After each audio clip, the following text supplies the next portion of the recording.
Hello and welcome everyone back to Chaos Child after our week off. Had to get that editing done on the Zelda Retrospective Part 1.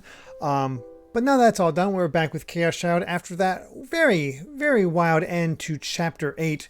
As we have reached Chapter 9 and our little sister Yui died in the last one. Got targeted by the killer. So yeah.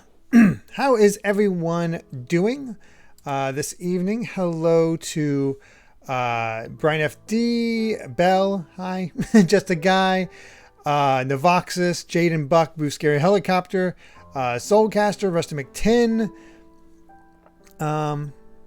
Hope everyone is doing well. And yeah, Egg Roll's definitely going to be a little bit until I get to it, just because the nature of how long it takes to put these retrospectives together. Mito, thank you very much for the 100 bits, saying 1 week putting out a masterclass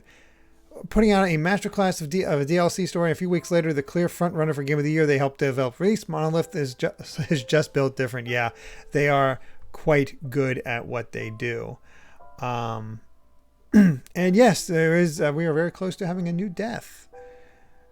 But yeah, I'm not very far in Tears of the Kingdom. I'm basically on the surface and left the first town that you really pointed towards in order to continue on. So please, no spoilers, no real talk of Zelda, if you please, because I'm probably going to be taking a break from Twitter because everybody's talking about it and I just don't want to be spoiled. I just want to enjoy it. So, just let that all go. Cat EV, thank you very much for the 100 bits. Cool Cat Press sponsor. What do you do when you see gore and horror? Where do you turn to after seeing an innocent life brutally taken? Who do you call to save you from your nightmare? Why everyone's favorite superhero, Bluey? Also, Ito looked like someone from Pokemon Creepypasta, Strangled Red. Oh, geez. And yes, Mom is in the chat. Happy Mother's Day, Mom. She's definitely just taking it easy, which she deserves. So that's always good. And yeah. But yeah, trying to think of anything else pertinent. I guess I should bring this up real quick. Amy is not the biggest fan of this game. And she just wants, she wants to re-up her Amazon Prime subscription to the channel, but did not really into being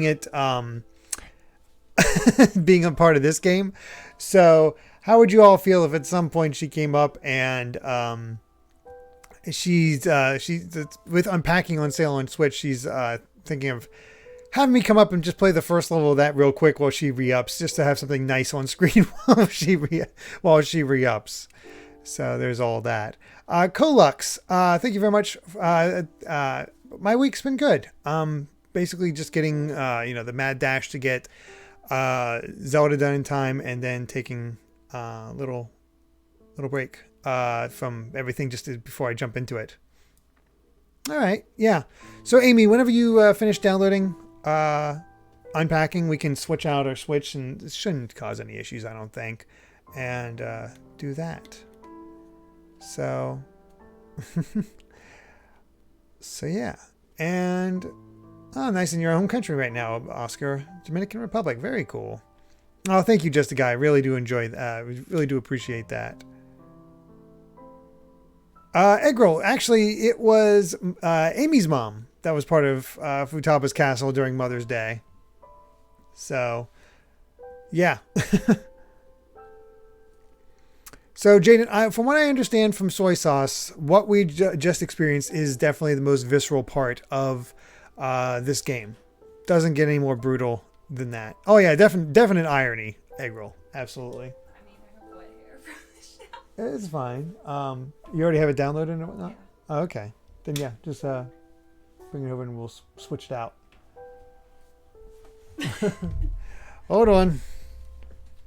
Let's see. All right, it's probably the screen's going to cut a little bit as I switch the switches, so give me 1 sec.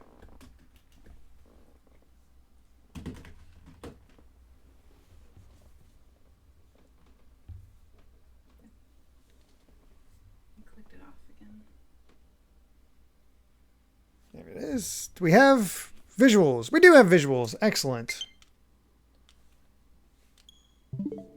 All right. So, just for Amy, Aww. so she can. You said you want to do your Prime subscription during this, right? Okay. We're going to play a little bit of quick unpacking just because to make sure, you know, as Amy's Mother's Day gift, and to sort of cleanse ourselves of the horrible events of last time. A lot to unpack here, exactly.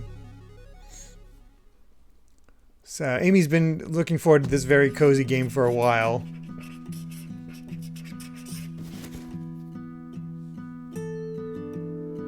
Kind of has the same kind of music vibe that we had in the last one. It's just somber and whatnot.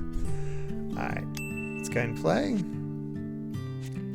And I'll be down at the bottom with green, so she has a nice red save file. I don't know which one she'd prefer, but we'll just go with green.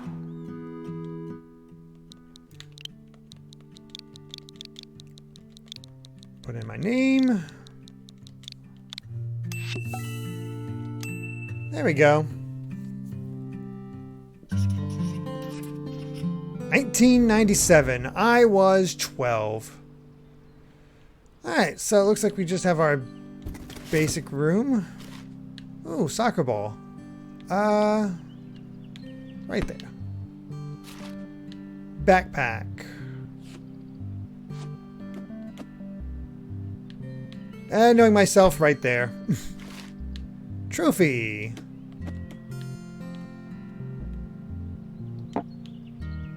Must be pretty good at soccer. I have that. Let's see. Pencils right there. Ruler.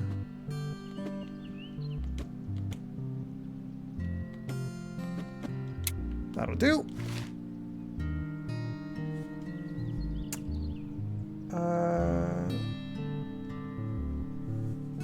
Oh, Mom, we wrote in cheer 500, but nothing came really through. Just a guy just graduated high school. A lot of people that then. And there's Amy's Prime subscription. Thank you so much. No problem, Amy.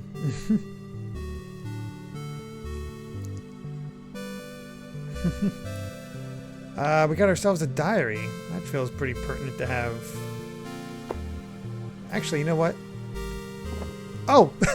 I didn't realize that would lift up the pillow. There we go. Hide our diary under there. Yeah, that seems a little crowded, so we'll just put this over here so I can turn around and grab them. Now this we can leave here. And yeah. Piggy bank. Isn't there a space between cheer and number? I don't know. This game seems extremely cozy. Oh, there it is. Thank you so much, Mom. I really do appreciate it.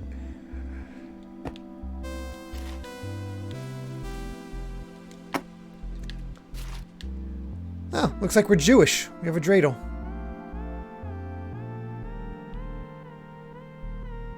Something to fiddle with while we're working on our desk. There we go. Oh, waste paper basket.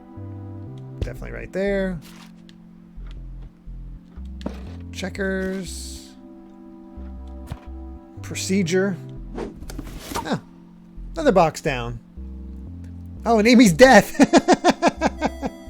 And yes, that is Simon Says right here. And we got Operation Chess. You know, it is the 90s. Actually. There we go. Got some books. Some scissors. Actually. Ah, there. Oh, perfect. Hold on. Ruler.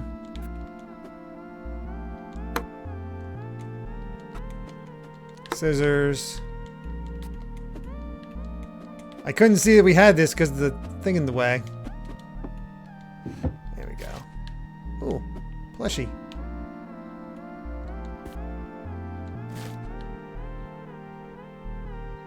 You know, I think I know why Amy wanted this. This is basically her room.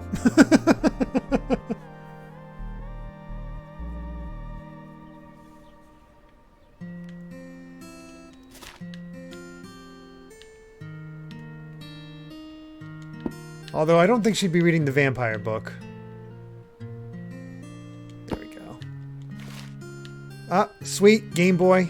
That is...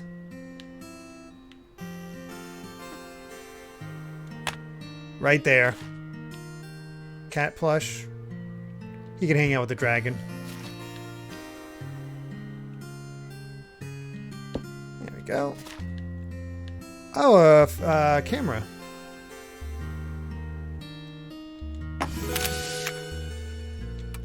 Oh, now we can take pictures. I just realized we didn't put anything in here yet. Figure out something. You know what? Perfect. Flashlight. Oh, doesn't quite work. I typically organize alphabetically, but since I don't know exactly what those titles are, we're just going to go with it. Jump rope, that can go in here. That's it for that one. And yes, you can move items you've already placed.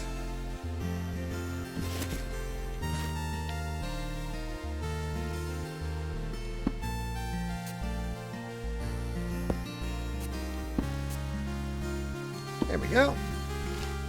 Oh, frog plush.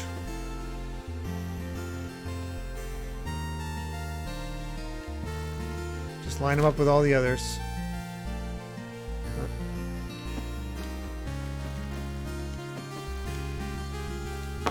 Got a My Little Pony. And a little superhero.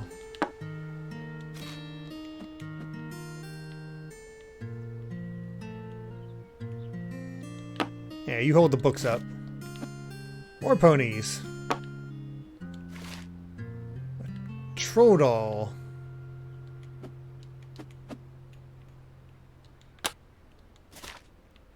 Man, how many action figures do we have? Nope,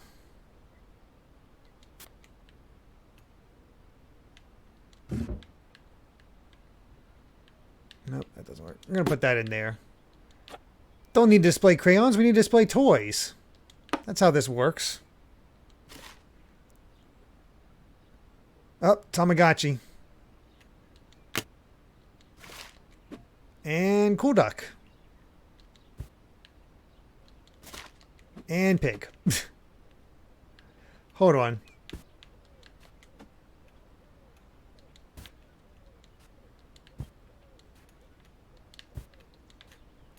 There we go. Got these three hanging out.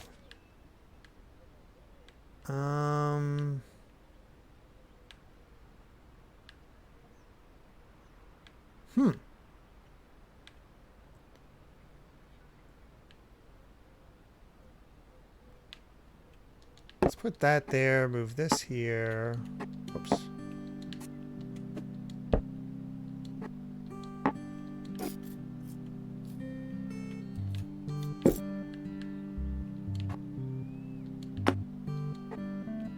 There we go.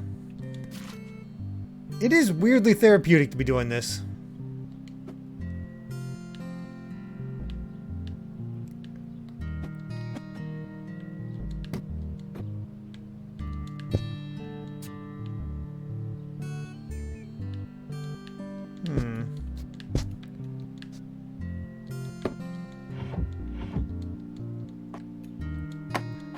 I'm not as much of a shutterbug as Amy, so I'm going to put the camera in here.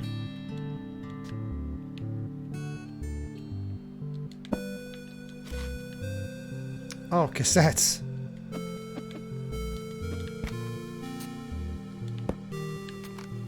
We gotta have the cassettes right next to the radio.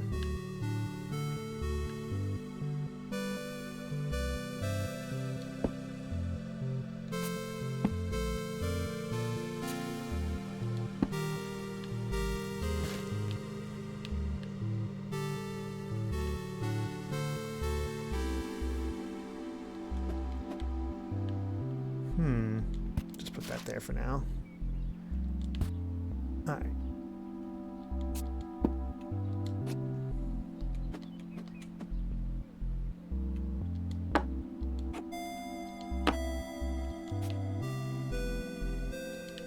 There we go. Progress.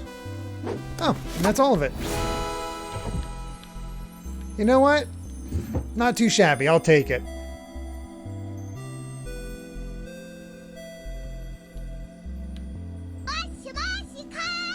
Vanilla the Rabbit. Thank you so much for the raid. We are playing Chaos Child ostensibly, but we're having a little interlude to, nice cheerful break after the heaviness of the last episode with a request from Amy. Just real quick for Mother's Day, playing through this. You were playing Animal Crossing, so you were also doing something cozy. But yeah, this is on sale right now on Switch. It's also on Game Pass, but it's on sale right now on Switch for, I think, what, $12, Amy?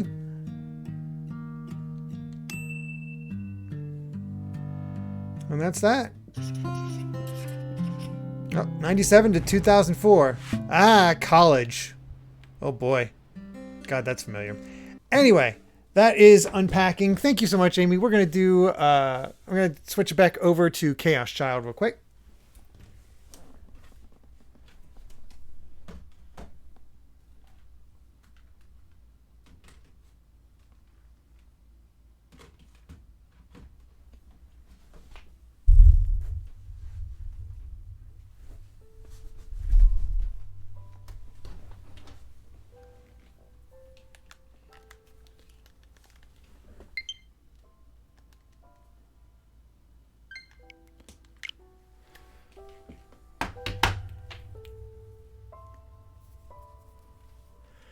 Yeah, I used your profile, Amy, because I don't think my profile is on yours, but I just used a green book, so you can start fresh. Yeah, I used the bottom book for the for that, since there were multiple save files. All right. All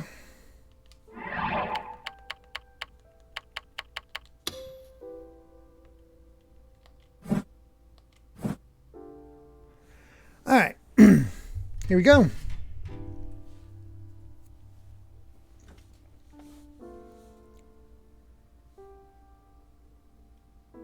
I thought the game was appropriate place since my island's called Your Mom's. I thought it would be appropriate for Mother's Day. That's kind of perfect, honestly. All right, here we go. The autopsy, the police interviews, all of that came to an end, and Yui's body was sent for cremation.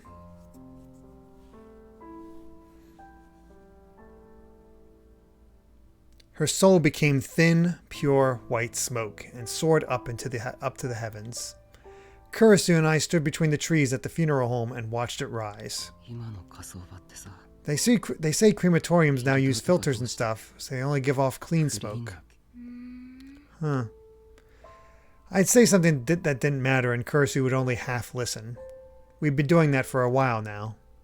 Dad was probably in the room where the family waited for the cremation to finish, holding Yuto in his strong arms the whole time. Uki, Senri, Arimura, and Kazuki were probably watching, but they couldn't do anything. It's strange, you know? It was so sad at first, and I couldn't stop crying. But now I'm okay. I'm thinking about the cost of the funeral and what to do for a grave. I guess I'm a heartless girl.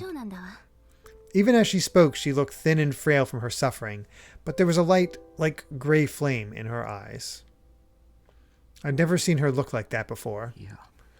No, there's no one else who could do that stuff but you. Dad looks so out of it these days. There isn't? Yeah. Yep.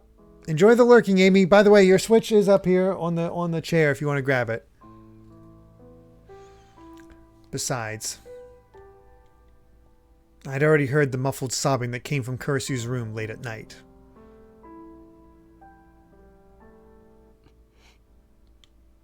After that, I'd moved back to Albadorm from the RV. Kurisu, Yuto, Uki, and Dad, all of them were shocked and saddened by Yui's death. If I were to leave them too, I couldn't bear the idea of a lonely Albadorm without me or Yui.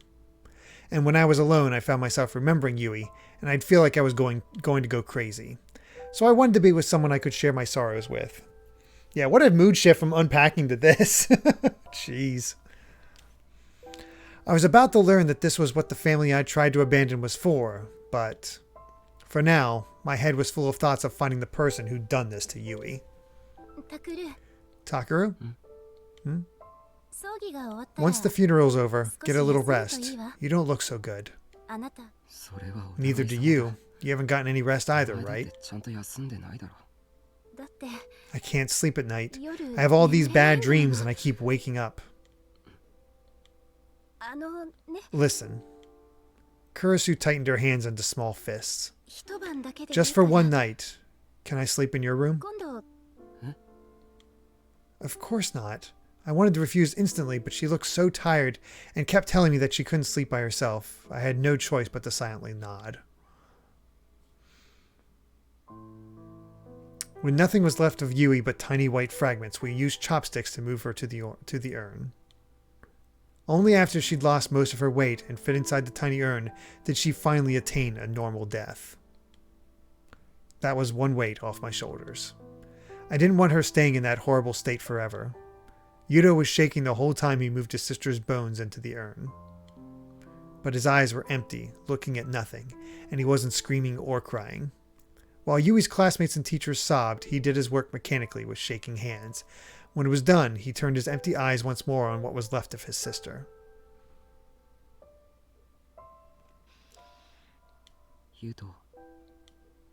I'll find who really did this, I promise you. But he said nothing back. The funeral ended without incident. Uki and Dad took Yuto back home by taxi. Kurisu and I said our goodbyes to Serika, Arimura, and Kazuki, then headed for home. We were walking slowly. I wonder if Yuto's okay. He's got you and Dad, and more than anything, Uki's with him all the time. The loss of Yuto's sister had brought back his PTSD to the point where he was just as bad as he'd been after the earthquake. He'd mostly lost the ability to speak. He'd become extremely afraid of the dark, and sometimes he would go into convulsions. He'd been given special permission to leave the house to attend Yui's funeral, but normally he wasn't even allowed to sleep in his room. Dad had decided to put him up in a room in Alba Clinic. It's strange how it worked out, huh? It was Uki Yamazoe who was doing everything she could to take care of him. It seemed like the reason we saved her and brought her to Alba Dorm was so that she, Yui's old friend, could take care of him in his hour of need. When I told her that, Kurisu looked sad. It's just a coincidence, was all she said. Listen, Takaru, about Uki. Yeah,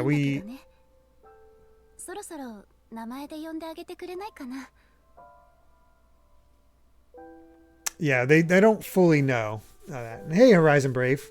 Happy Mother's Day to you, too. If you don't mind, could you start calling her by her first name? I felt that pain in the back of my chest again.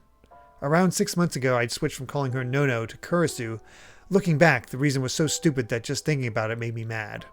But part of me was stubborn, and part of me felt just a little too embarrassed, so I'd missed the chance to switch back. I knew that sometimes it made Kurisu sad. I don't mind, but would it bother Yamazoe? Uki actually said that she liked it whenever people called her by her first name, that she felt like she'd become part of the Alba Dorm's family. But I don't just want her to feel like she's part of the family. I want her to really be part of the family. You know? Kurisu smiled, probably for the first time today. Alright, I'll call her Uki and not Yamazoe, okay? Got it. Thanks. I'll tell her she can call you Takaru too. Yeah. Oh, and then... Then should I...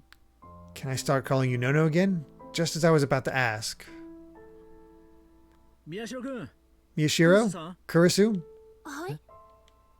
We suddenly heard a voice and turned around. Shinjo was standing there. He must have felt responsible for what happened because there was no sign of his usual vitality. He mostly stared at the ground. Sorry, I wanted to go to the funeral, but I guess I didn't make it. You don't have to do that. You're busy with work, right? The examination at the hospital took longer than I thought. Examination? Ito's. The silence that had developed between Kurisu and I shattered in an instant.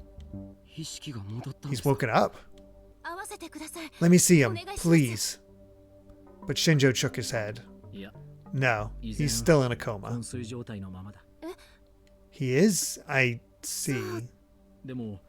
But his brain showed the symptoms we'd expected. Swelling? Yeah. His cerebral neocortex is extremely enlarged. Kunosato says it's more severe than anything she's seen before. She says that it's because he was subject to very strong mind control for such a long time. Then he's innocent, right? I didn't want to think that my best friend had killed Yui of his own free will. I wanted to believe that he was someone's puppet, like Kurisu had said. You're right. There's someone else who was controlling him. That's what I think, at least. But there was a hesitation in his voice. But that doesn't change the fact that he did it. You and I and Kunosato know how powerful mind control can be, and so we can say for sure that he did nothing wrong. But the other investigators, no, the prosecution and the judge are likely to see it differently. Of course, so is the rest of the world. Excuse me. Excuse me. Of course, we're considering the possibility of brainwashing based off of Kurisu's testimony, but none of the investigators are quite sure what to do with it. There's just too much that doesn't make sense, and too much we can't back up with evidence. This all goes way beyond what we normally handle. But we can't start babbling about gigalomaniacs and psychic powers, can we? Shinjo bit the corner of his lip. That's only one reason the rest of the department's starting to question how I'm handling this case. There's a lot of evidence showing up that's not good for Ito either. What do you mean? For instance, do you remember that threatening call that Ito got from your phone after you lost it? Yeah. Huh? Wait, was that Ito? But how? It was a simple trick. There was an app on his phone that would display a fake call and fake caller info, and it had your name and phone number registered on it. Oh. So that was it. Why didn't I realize that? I'd known there was a freeware app that could do that. I remembered hearing how you were supposed to use it to end conversations with people you didn't want to talk to or get out of meetings. And we found these strange chat logs on his computer. Chat logs? Does the name Ed Lucas mean anything to you? Oh, so that's what these are all about. Ed Lucas. Who's that? Both Kurisu and I looked confused. Neither of us had heard that name before. Did not realize we were seeing Ito's conversations this entire time. Huh.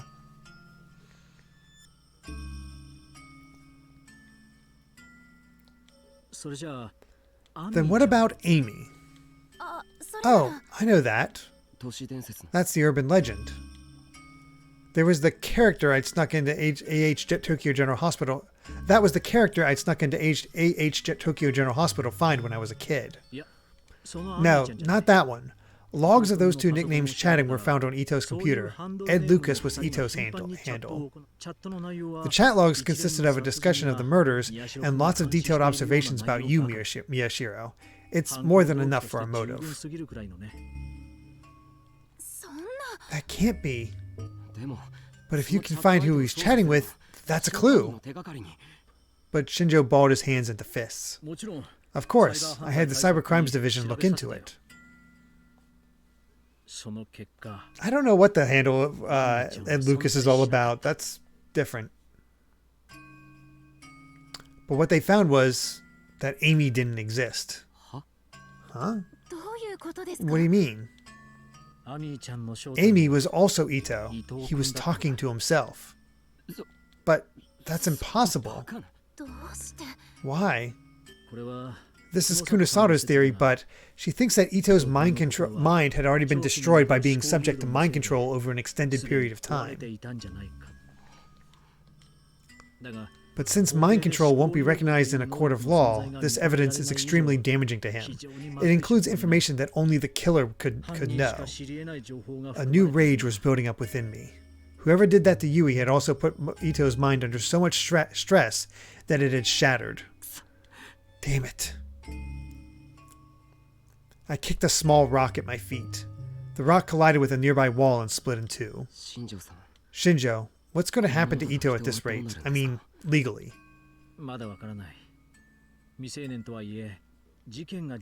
Oh, it's American baseball player Ed Lucas, but they just chose a random one? Okay. I don't know. He's a minor, but given what he's accused of. But that changes if the real killer is caught, right? They could lessen the charges then.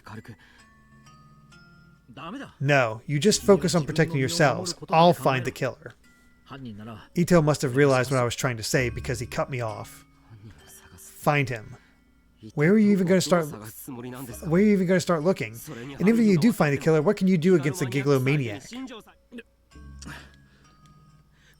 You haven't been able to do anything so far. That's why Yui and Ito. This wasn't fair. I knew it wasn't fair, but I was so frustrated and angry that I couldn't stop myself. Takaru, yeah. Shinjo's doing his best for us. It's not fair to blame him. I looked at Shinjo's face, then looked away. He had the same pained look on his face that we'd had a moment ago. I'm sorry. I didn't mean... No, you're right. I still don't know how to apologize to you. But please, just don't put your lives in danger. Miyashiro, you especially. If you're thinking about doing something on November 4th... November 4th? The day of the last New Generation Madness incident, which means that the killer will do something on that day. Shinjo's expression became even more pained. So that's why, Miyashiro. No luck, huh? He must have seen how strong my resolve was because he turned towards Kurisu. Kurisu? Yes? It looks like he's not going to listen to me. Can you keep an eye on him and make sure he doesn't do anything? I don't want any more victims. Kurisu quietly nodded. I understand.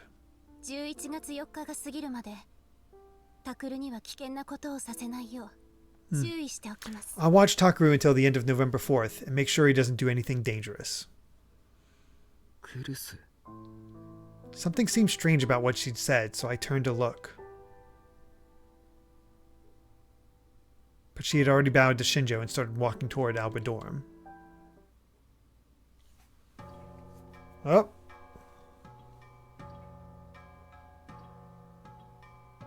Boy.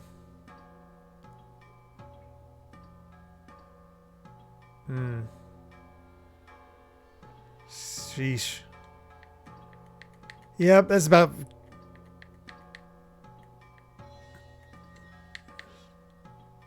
Yeah, it's about what you expect from the internet with those comments. Ugh.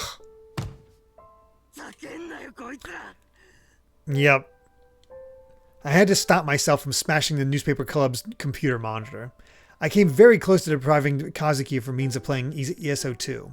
Serika, Kazuki, and Arimura were watching me in shock from a corner of the room.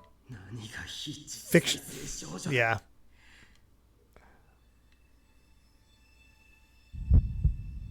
Yui died like that. So what the heck are you doing playing around like this like it's not, like this is some kind of game? Taku, are you okay? Huh? Serika's worried voice brought me back to reality. My hands were red from where I had slammed them on the desk, and they stung. They might swell up soon. Oh yeah, totally Reddit moment. Oh, sorry everyone. I glanced one last time at the @channel comments, then closed the browser. You should have known better, buddy. You know exactly what you were going to get into with that sort of thing. I warned you this morning not to look at @channel for a little while. I am Groot. I was looking for information on the internet and couldn't help myself. I should never have looked at the nest of self-proclaimed right-siders. They were nothing but idiots being cleverly manipulated by paid professionals. No, I guess I used to be too.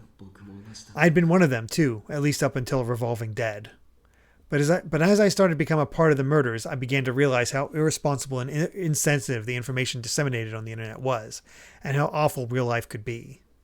It was karma. I'd once been proud of my status as a right-sider, but now the whole thing felt like a punishment. Coming back to him.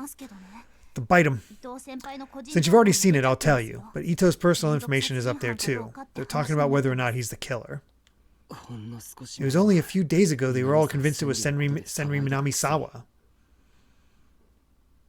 I stood and picked up the map we pulled off the wall. I put it back up on the board.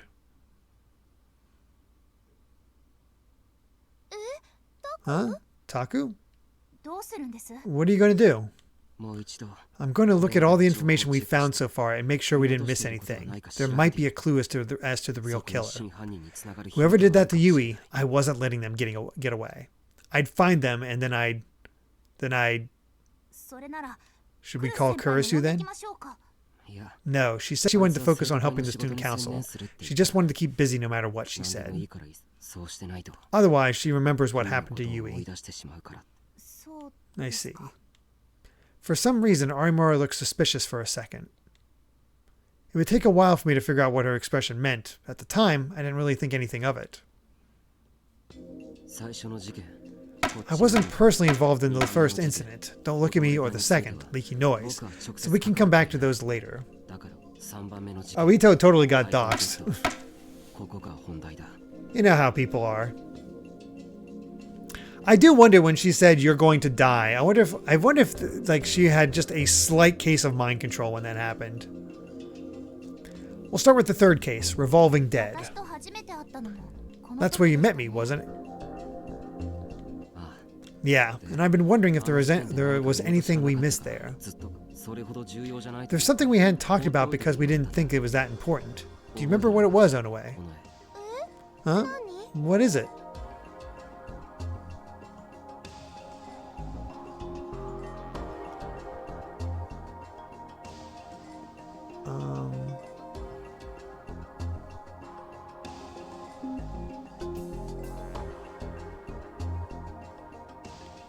I think that's the only one that really applies to this, right? Nope, that one's wrong. Okay.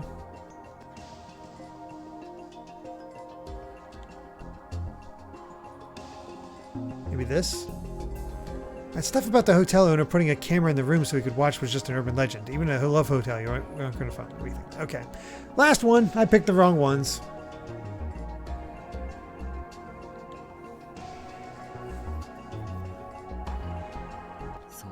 That's right. You and I were walking through the Love Hotel in our school uniforms.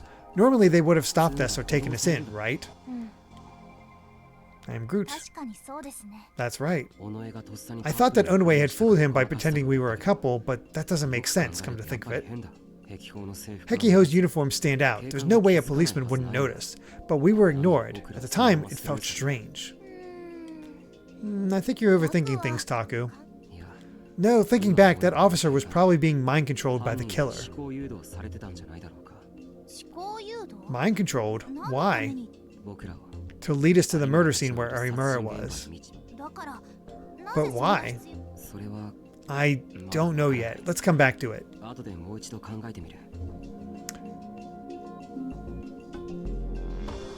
If the goal was to show me a brutal murder scene and lead me to Arimura, then why? Next was the murder of Watabe, the internet journalist at our school. There's something else that seems strange here. I didn't really think of it at the time, but it doesn't make sense looking back. What doesn't make sense? Watabe was a famous journalist. Compared to him, well, I hate to say it, but we're not famous at all. We're just a high school newspaper club. But Watabe wanted to interview us. That's because you beat him to the punch with the sumo stickers, right? And then there was that whole fuss about plagiarism online. And he came to try and distract from that. Yeah, that's right. See? It doesn't make sense. Huh? Why? You two aren't exactly heavy internet users, right? Yeah, I guess. Not really. But even you two could tell that the whole point was to distract from his plagiarism, right? In other words, what he was after was obvious and would only make things worse. There was no real point, right? Yeah, that's right. Watabe had been an internet journalist for a long time. There's no way he wouldn't know that. Someone as clever as him was capable of coming up with fresher information fast and changing the subject. The internet was always hungry for new things to talk about. Give them a few big scoops, and they would forget all about it. Then what are you trying to say, Taku? This is just my idea, but...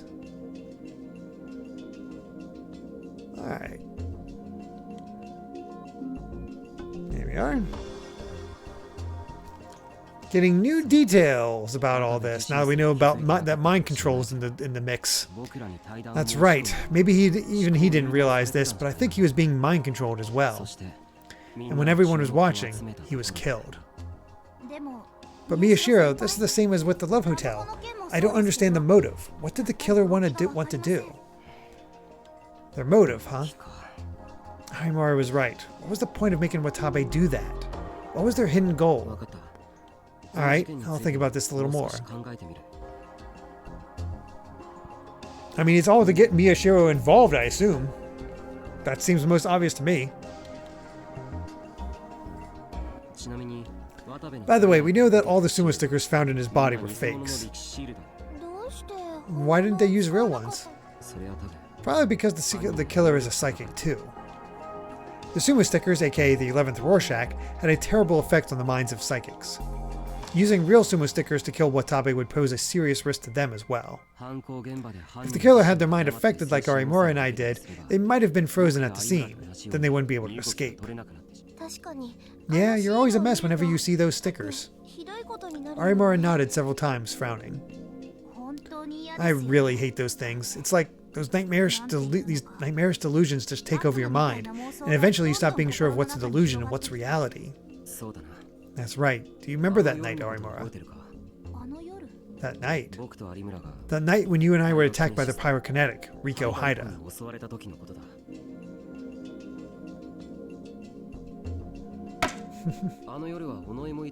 You were there too, Onoi, right? You came to my RV. That's when I asked you to go talk to Non, right? But then I went straight home after that. I don't know what happened then. I see, but did you notice anything on your way home? What do you mean?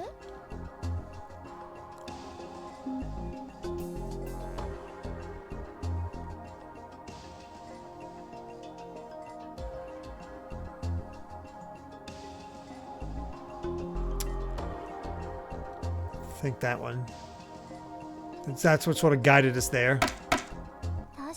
Yeah, I remember those stickers were all over the place. Yeah, I wanted to go see Kurisu, so I headed to Alba Dorm, but there were sumo stickers all over the park and city. And they were real stickers, the 11th Rorschach. They almost completely took over my mind.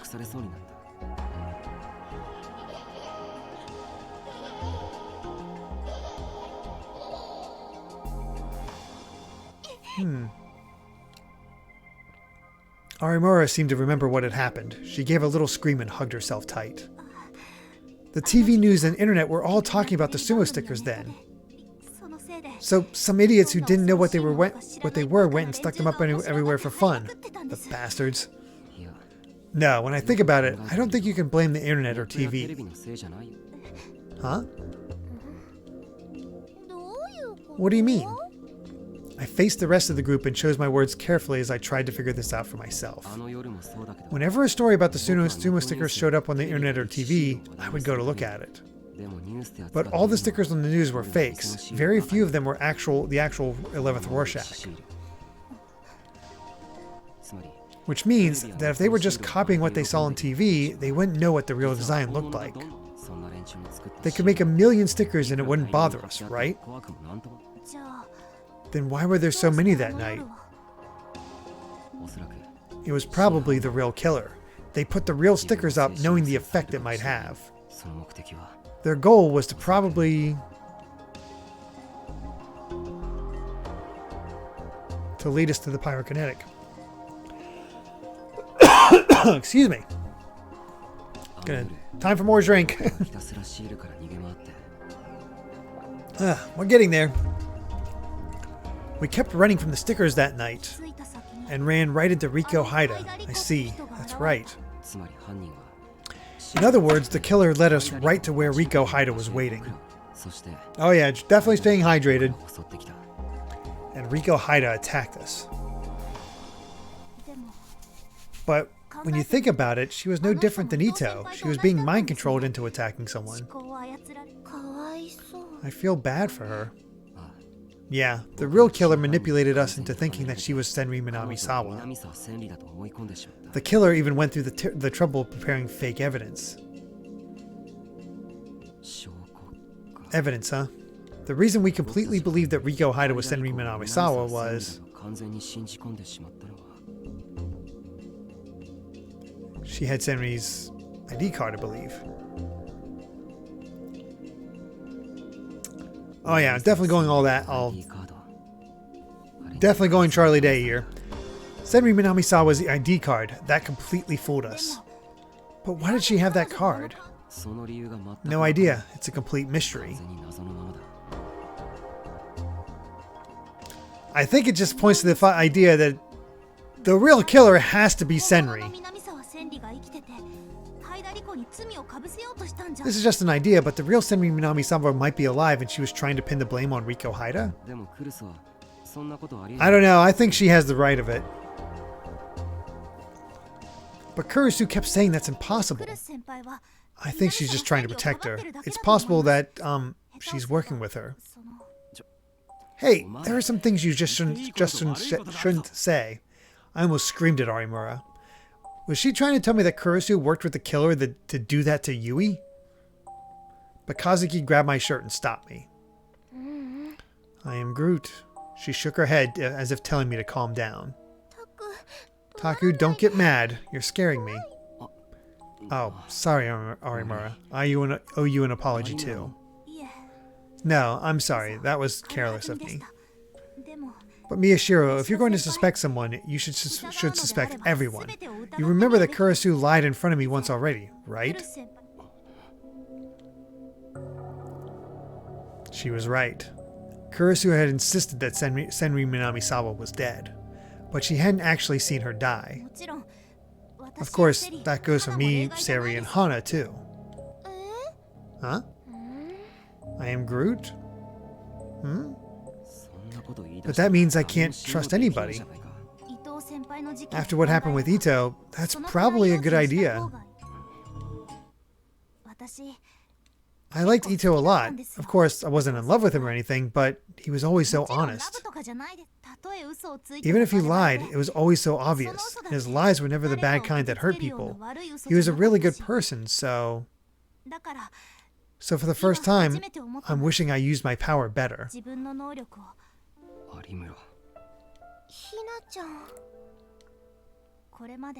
Until now, I'd always regretted wanting this power. I'd always thought it was better to not to know the real meaning behind people's words. But now I regret it even more. If I'd used my power better, I could have realized that something was wrong with what Ito was saying. I could have saved Yui. Arimura's eyes look so sad. No, it's not your fault. I sighed a little and moved away from the map. Lunchtime's almost over. That's enough. Oh, and we're shutting down the club for a while. Wakui told us we had to, so you don't need to come here after school. I see. I guess we don't have a choice. I am Groot. Oh, but Kazuki can come and play ESO too if she wants. I'll leave the door unlocked. I am Groot. I forced myself to smile, but Kazuki softly lowered her eyes as if to say no. The sun set early in late autumn. Just like I'd said over lunch, there was no club meeting that day. I had a short conversation with Serica and then headed straight for Alba Dorm. Even so, it was already starting to get dark, and it was easy to imagine some hidden attacker lurking in the shadows. But there was more than just fear inside me now. Of course, I was afraid of the murderer. I was afraid of being killed in some horrible way and of dying in incredible pain. but I could also feel a black rage rearing its ugly head inside me. You're going to pay for what you did to Yui. Whoever you are, I will find you and I will tear you into tiny bloody little shreds. I'm going to say, it's got a little off-centered there. Those feelings grew inside me with each passing moment. Yeah, taken.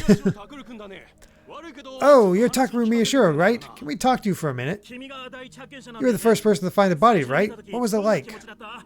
The media was still camped out around Alba Dorm. Actually, because of what had happened with Yui, there were more of them than ever.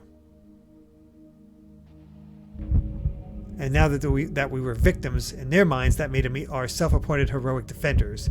They'd gotten even bolder. They say it was your best friend who was the killer. Is that right? You must be shocked, aren't you? How do you want him to apologize to you? Why do you think your friend did this? Was there something bothering him? Shut up! You want me to do the same to you as he did to her? Several of the lights the reporters were holding shattered at the same time. Then I suddenly came to my senses, shocked at the strong impulse I'd felt in the eerie light of the D-sword was giving off. Today's still only November 2nd. Nothing will happen until the 4th. Nothing. So we have this chapter and 2 more, and only 2 days until the final murder. Some crazy crap is going to be going down, isn't it? I pushed my way past the media and ran inside the dorm, repeating the words as if they were a magic spell. Yeah, I think Soy Sauce said that the last 2 are longer. It was scary. I'm back. I tried to calm myself down and act like nothing had happened. If Yuto heard yelling, it would wake him up. Welcome back, Takaru. I could see tiny little Uki even from the kitchen. We still weren't used to calling each other by our first names. Dinner's almost done. Thank you. None of us, including Dad, really wanted to eat anything, but she made dinner every night anyway. That was her own way of struggling against the sadness, I thought. Where are Dad and Kurisu? The doctor is at the police. It's about Yui. I see. Nono was taking care of Yuto in the exam room. Okay. Hey, Uki? Yes? It's fine for today, but 2 days from now, on the 4th, make sure you're not alone at any point in time. Stay with everyone. Don't go outside no matter who tells you to. Got it? Does that include you, Takaru? That's right. Don't trust anyone. I remembered what Arimura had said, and my heart ached a little. Uki mumbled to herself for a moment, seemingly considering my words. Then she nodded. I'll go take a look at Yuto. Please tell Nono that dinner is ready too. I'll take care of Yuto. Got it. Oh, wow. Soy Sauce. Yep. Final chapter was probably the most emotionally drained I felt playing a video game. Oh my god. I left the dining room and quietly went down the stairs to the clinic. When I opened the door, Yuto was lying on the bed and looking up at the ceiling. He was showing more emotion than he had been right after it happened, and he would answer you when you spoke to him now. But he was being given strong psychotropics and spent most of his time asleep or barely alert. Yuto? Oh, welcome home. How are you doing? Better. I'm fine now. He forced himself to smile, probably because he didn't want to worry me. But the muscles that controlled his face weren't working the way he wanted yet, and it looked more like he was about to cry. Where's Kurisu? I looked around and didn't see her near the bed. Over there. She's asleep, so leave her alone. I found her at the desk where Dad kept his work computer. She was face down on the desk with her long hair covering the top half of her body. Her breathing was gentle and rhythmic.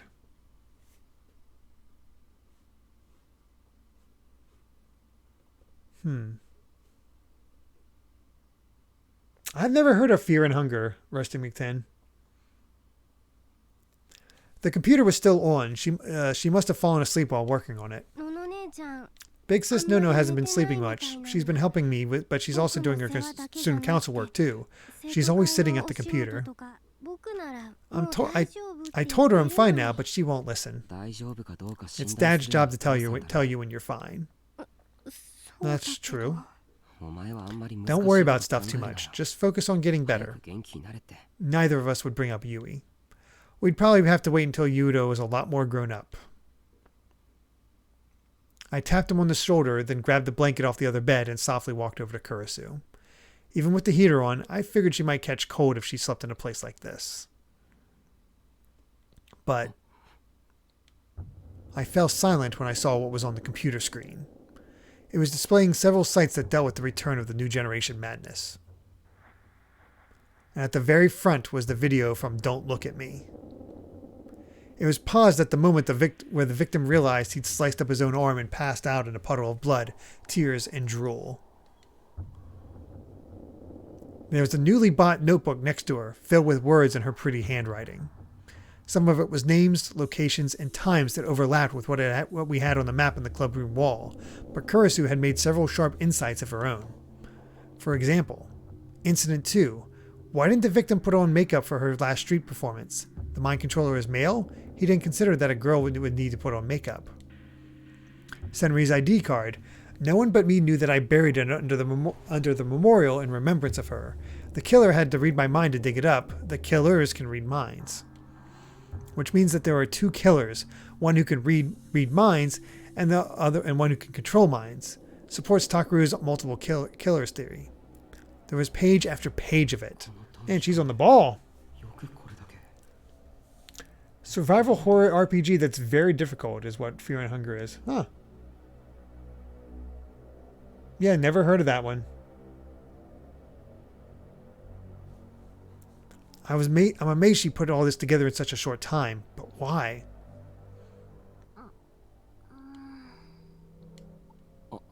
Oh. She must have sensed that I was staring at her because she moved a little. Her almond eyes slowly opened and she blinked several times. And then she raised her head and looked at me. Oh, it's you, Takaru. Welcome back. I'm home. Here, have a blanket. You'll catch cold. Oh no, did I fall asleep? And then she seemed to realize her mistake. She quickly reached out her hand to turn off the computer monitor. I grabbed it. Listen, Takaru, this is... I refused to let go of her hand. What are you doing, Takaru? That's what I want to know. Don't tell me you're doing this for the student council. Kurisu flinched a little. This was the exact opposite of how things usually went between us. It was always me who did the flinching. It is. Like hell it is. You're hurting me. Let go. But I kept holding on and glaring at her a little.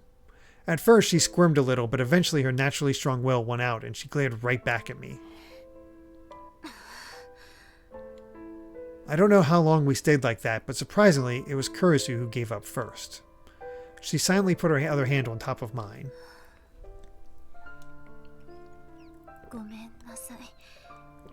I'm sorry, so let me go. I relaxed my grip a little and shook her hand away. Why are you doing this on your own? You're not thinking of finding the real killer on your own, are you? And trying to keep the rest of us out of it? That's... You'd get mad if I did that, but you're allowed to? Are you allowed to? What if the killer comes after you and you end up like Yui? I don't want that to happen. Kurisu fell silent for a second after I spat out the words. And then she started to talk, hesitantly, as if she were uncertain to how to say what she was thinking. Remember what you said before? That it was like the case was following you now? Yeah. It's the same for me. Ever since I learned that Senri was involved, she's been following me. Senri Minamisawa? What did she mean? She was following her. Didn't she say she died in the Shibuya earthquake? Then that was a lie, and Senri was after not only me, but Kurisu? She must have sensed my confusion because Kurisu shook her head.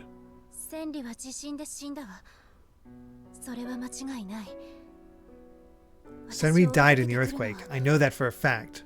What's chasing me is... I don't know how to describe it. Her ghost? My mouth hung open as I struggled to understand what she just said. I'd never imagined she'd use an unscientific word like ghost. What are you talking about? I don't understand. I'm sorry, this is all I can say right now. I don't have the courage to tell you. Her face twisted in sorrow. I see. There's still a lot of things you can't tell me, huh? By the time I realized that what I'd said, it was too late. The pain in my heart had come back, and the words had slipped out of my mouth. Even after I'd sworn I was never going to say those words to her again. Just like I'd expected, she looked even sadder. Kurisu, no, that wasn't what I meant. But I told you before, right? I'm different than who I used to be. And I'm right here in Alba Dorm, right? If I was still going to get mad or upset, I wouldn't come back. Kurisu sat down on the bed, exhausted. I suddenly realized that Yuto had left. It was dinner time after all, and he'd probably thought the two of us wanted to be alone. There was a long, long silence after that. Neither Kurisu nor I said a word. We just stared at different spots in the room. And eventually, Kurisu started to talk. Someday... Huh? Someday, I want to tell you all the things that I can't say. It may make you hate me again, but I don't care. When that happens, will you let me say everything I need to? Yeah. Thanks. And finally, she smiled. It was a weak smile, which looked as though it could fade at any second.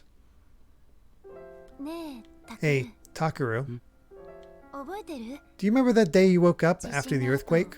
I was really out of it, so not really. But I remember the first thing I saw was you crying. I see. Thinking back, it's kind of strange. Why were you crying? Because I was happy you woke up. Why? Back then you and I were still, well, strangers. Maybe that was true for you, but I'd taken care of you for over a year. You were part of my family. The fragile smile was still on her face. So I knew everything there is about you, even the stuff you're too embarrassed to tell the other girls. Stop it. You're not supposed to say that. You're right. Sorry. I won't do it again. And then there was another silence. It was as if the two of us were trapped by memories of the past and had forgotten that time even existed. Excuse me. And then time started to move again. Oh, that's right. We missed dinner. I'm sorry. No, I'll warm it up again. Sorry, Uki. Uki may or may not have been able to tell what was going on between us, but she left for the upstairs dorm without another word. Takaru, go on ahead. Sure. Oh, Kurisu? As she got up for the bed and headed for the dorm, I called out to her. What is it? Her soft chestnut hair flew upwards as she spun around. As I looked into her beautifully colored eyes, I was finally able to say it. I don't want to lose any more of my family. How long had it been since I called Kurisu part of my family? Her eyes went wide for a moment, and then suddenly she started to cry. So really, don't do this. Don't try and find the killer on your own. If that happened to you, if what happened to Yui happened to you... That's pathetic. I'm not supposed to cry. Fine, I won't. So promise me too, Takaru, that you won't leave me behind and disappear. Yeah. I can't take it. I can't take all this sadness. She probably didn't even know what she was doing. But she ran up to me and buried her face in my chest. She wrapped her arms around me as if she refused to let me go.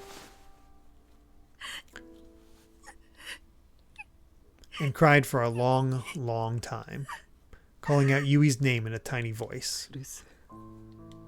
Until now, I'd always been bothered by the idea of a family. I thought it was just a heavy, annoying chain that kept me stuck in one place. But I was wrong. Dad, Yui, Yudo, Kurisu, and even Uki now. They were all part of my family.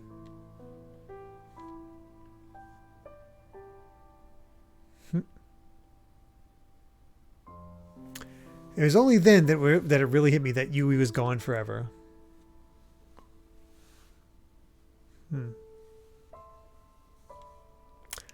Sorry, just looking over a chat and seeing what everybody's up to. Soy sauce. As much as I detest the forced fan service, even outside the delusions, I'm glad they at least had their strain in not having it during scenes of Alba Dorm, as Takaru's character hinges on the found family dynamic with Kurisu and the others. True enough. And I held Kurisu's frail body tight and cried like a baby for a long, long time. November 3rd. The school was empty since it had closed for Culture Day. Of course, no one from the newspaper club was there, and the room was empty and quiet. I'd been there alone since lunchtime. I wasn't sure how many hours I'd been staring at the map, looking for a clue that pointed toward the real killer. I had until tonight. Once it was past midnight, November 4th would be here. And then, the final return of the New Generation Madness murder would occur at any time. The killer was probably getting ready right now.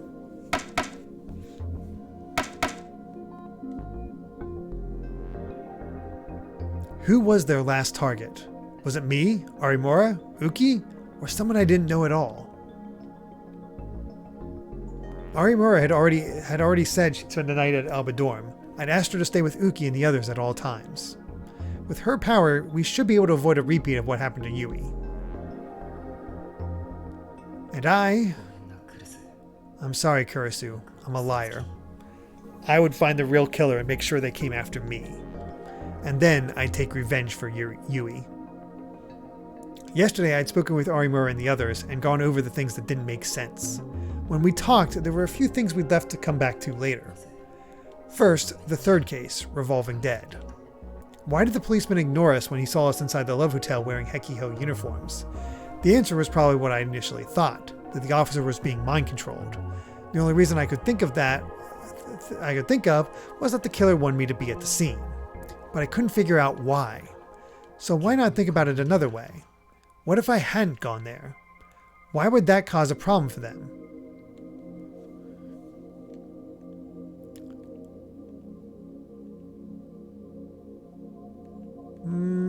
Might not have noticed my power was telekinesis.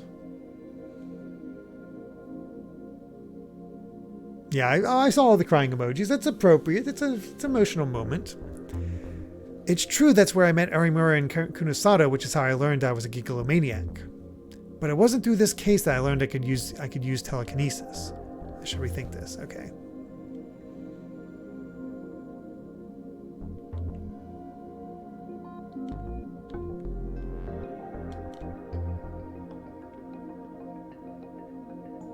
Maybe this? That's right. I'd taken that video without even thinking about it, and after analyzing it 100 times, I'd found the sumo sticker. And then I found the other stickers at the other murder sites. Then I made a video connecting the murders to the sumo stickers and uploaded it to the internet. And because of that video, our minor little newspaper club site had gotten an incredible number of hits. No, wait a second. Then did Killer send me there to benefit the newspaper club? That's ridiculous. I frowned and crumpled up the paper I'd written newspaper club site hits and threw it in the trash. And then I glared at the map again. I looked at the next note we'd marked to come back to. It's about Watabe and the fourth incident, Gatsuan death.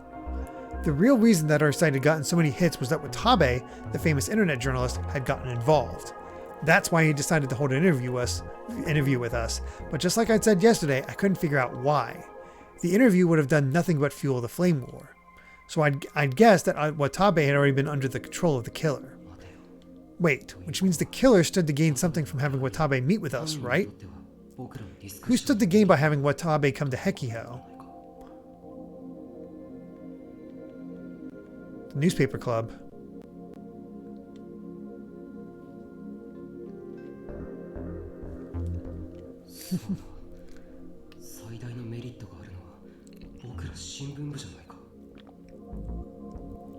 That's right. We in the newspaper club were the ones who stood to gain something. I glanced at the paper I'd just thrown in the trash that read Newspaper Club site hits. We were already kind of famous because of the video we'd uploaded about the sumo stickers. The arrival of Watabe, the famous reporter, only increased that. And then, just as the discussion was about to start, Watabe had become a victim of the return of the new generation madness. Talk about sensational. It's as if they were trying to make the newspaper club famous. But why? And after that, the newspaper club got deeper and deeper into the case. And then the case became more than just something that we reported on. We went through things that no high school newspaper club would ever experience, and felt excitement, terror, and surprise. Damn it, they've just been toying with the newspaper club. Part of that was the attack on me and Arimura by the pyrokinetic. Even then, the killer had shown signs of toying with us. It wasn't Senri Minamisawa who had attacked us, it was another woman named Riko Haida. But the killer had Senri Minamisawa's ID card. That was what had fooled us, and it had almost sent the case off in the wrong direction. But last night I finally solved the mystery of the ID card, because I'd seen this about Senri Minamisawa's ID card in Kurasu's notes.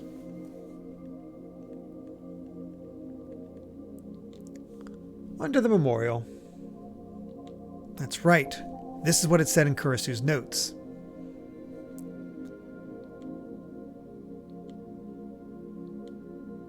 All that stuff we read before. It was safe to assume that she was right, and the killer had read her mind and taken the ID card from the memorial. But what was the reason? Why did the killer want us to make it look like Senri Minamisawa was attacking us? What was the point?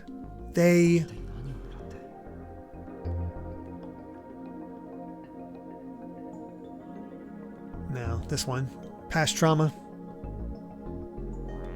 Has to be this one. That's right, it felt like the killer was using Senri Minamisawa to take advantage of my trauma. In fact, I'd felt terrified many times because of that. No, wait, that means... I spoke aloud without even realizing it. The killer isn't after the newspaper club, they're after me. They said that directly to you during Yui's murder, but I'll take trauma for why you don't remember that, Takaru. It's impossible. There's no way they could have committed all these murders just to mess with me. It made no sense and was far too elaborate. And for all the effort they put into it, there was nothing that didn't make sense. Something that didn't make sense about the incident with Ito and Yui. That was...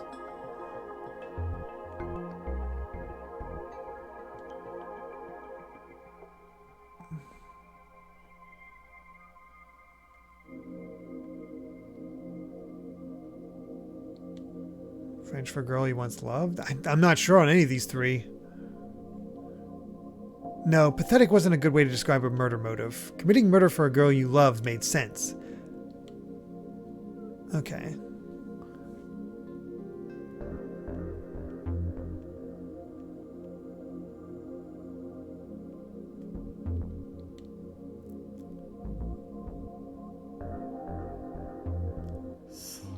That's right, there was no point in making Ito out to be the killer. No, in fact, making Ito the killer was the wrong thing to do. If the point was making it look like this was Senri Minamisawa's revenge, there were other people who would make more sense. For example, though it was scary to even think about it, Senri Minamisawa's best friends, Kurasu and Kawahara. Kurasu and Kawahara. If one of them had committed the murder, the police never would have become suspicious at all. It's possible that we might not have even figured out that mind control was involved. This whole thing could have ended with the assumption that it was a plot to get revenge for an old friend. So why did the killer choose Ito when he wasn't involved? And why did they make him tell lies that would easily be found out? What was the point? It's like they're trying to tell us that Ito was just a puppet and the real killer was someone else. And then I suddenly stood up from my chair. Is that what they're after? The killer deliberately chose Ito, who had no motive at all to commit the crime? Of course, we'd realized that immediately and started looking even harder for the real killer. But none of the cops, except for Shinjo, would believe in psychic powers. Add in the media's speculation, and the public's confusion and interest would only grow. That was exactly what had happened. More and more pundits and commentators were arguing whether Ito, whom they always called Boy A, was really the killer. And of course, multiple threads showed up on 8chan, simultaneously declaring both his innocence and his guilt. There were even threads speculating about who the true killer might be, and they showed no signs of stopping. And tomorrow was the 4th. From midnight tonight to midnight tomorrow, the whole city would be waiting with bated breath to see the killer's next move. What if the killer had planned all this? It was like they were challenging me to a game. They lured me in with the return of the New Generation Madness, which they knew I'd take an interest in. They used Senri Minamisawa to drive me into a corner from which I couldn't escape. They were moving everyone around for their own ends, both wrong-siders and self-proclaimed right-siders, like chess pieces on a board. And they wanted me, the other player, to try and stop the last murder on November 4th. I put my hand on my forehead and stared at the map, unable to believe it. That was the only reason? They killed all those people for that. That's why they did that to Yui?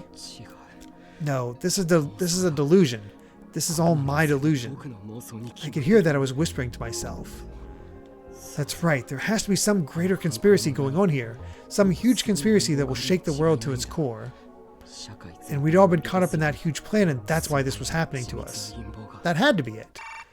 Suddenly, I heard the sound of a ringing phone. I quickly looked around for the source. It was my smartphone, which I kept inside my bag. I quickly pulled it out and looked at the screen. Shinjo? Shinjo had been visiting Ito in the hospital every day since he was the one in charge of Yui's case. If he was calling, that meant... I forced myself to stay calm as I hit the answer button. Miyashiro? Yes? Did Ito wake up? Yeah, 2 hours ago. 2 hours? Why didn't you tell me sooner? Don't ask me for the impossible. I was waiting for the other officers to leave the room. If they even caught me talking to you, I'd be punished.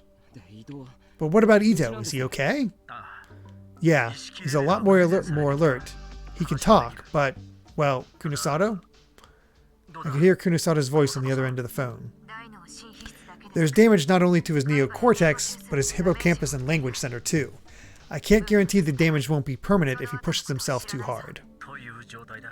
That's the situation, but he says he wants to talk to you anyway. Okay. Ready? I'm putting him on. Okay. I gulped down the saliva in my mouth. Suddenly, I felt a terrible uncertainty in my heart. What was I supposed to say to Ito? Even if he'd been mind-controlled, he was still the one who chopped up my little sister. But I didn't hear any sound coming from the phone. Ito? I heard the sound of a deep breath on the other side of the phone. Ito, are you okay? In the end, that was all I could say. Miyashiro. Yeah, it's me. Forgive me. Forgive me, please. What? I killed Yui. No, you don't need to say any more of that than that. I tried to cut him off, but he ignored me and started crying. But Yui was your sister. But I killed her. It's no good. Even if I killed myself, it wouldn't atone for this, would it, Miyashiro? What are you talking about? You're saying you're going to die? Snap out of it, Ito. Shinjo's yells overlapped with my words. Listen to me. I don't think you did that to Yui. Someone else is the real killer. The real killer? Yeah, you're innocent. Just try and remember, someone did something to you, right? Right? Someone did something? That's right. Who was the one mind controlling you? A lot of the information in this game is based off real stuff. Yeah, I believe that's actually true. Yeah, neocortex is an actual term. That's what the doctor in Crash Bandicoot is named off from.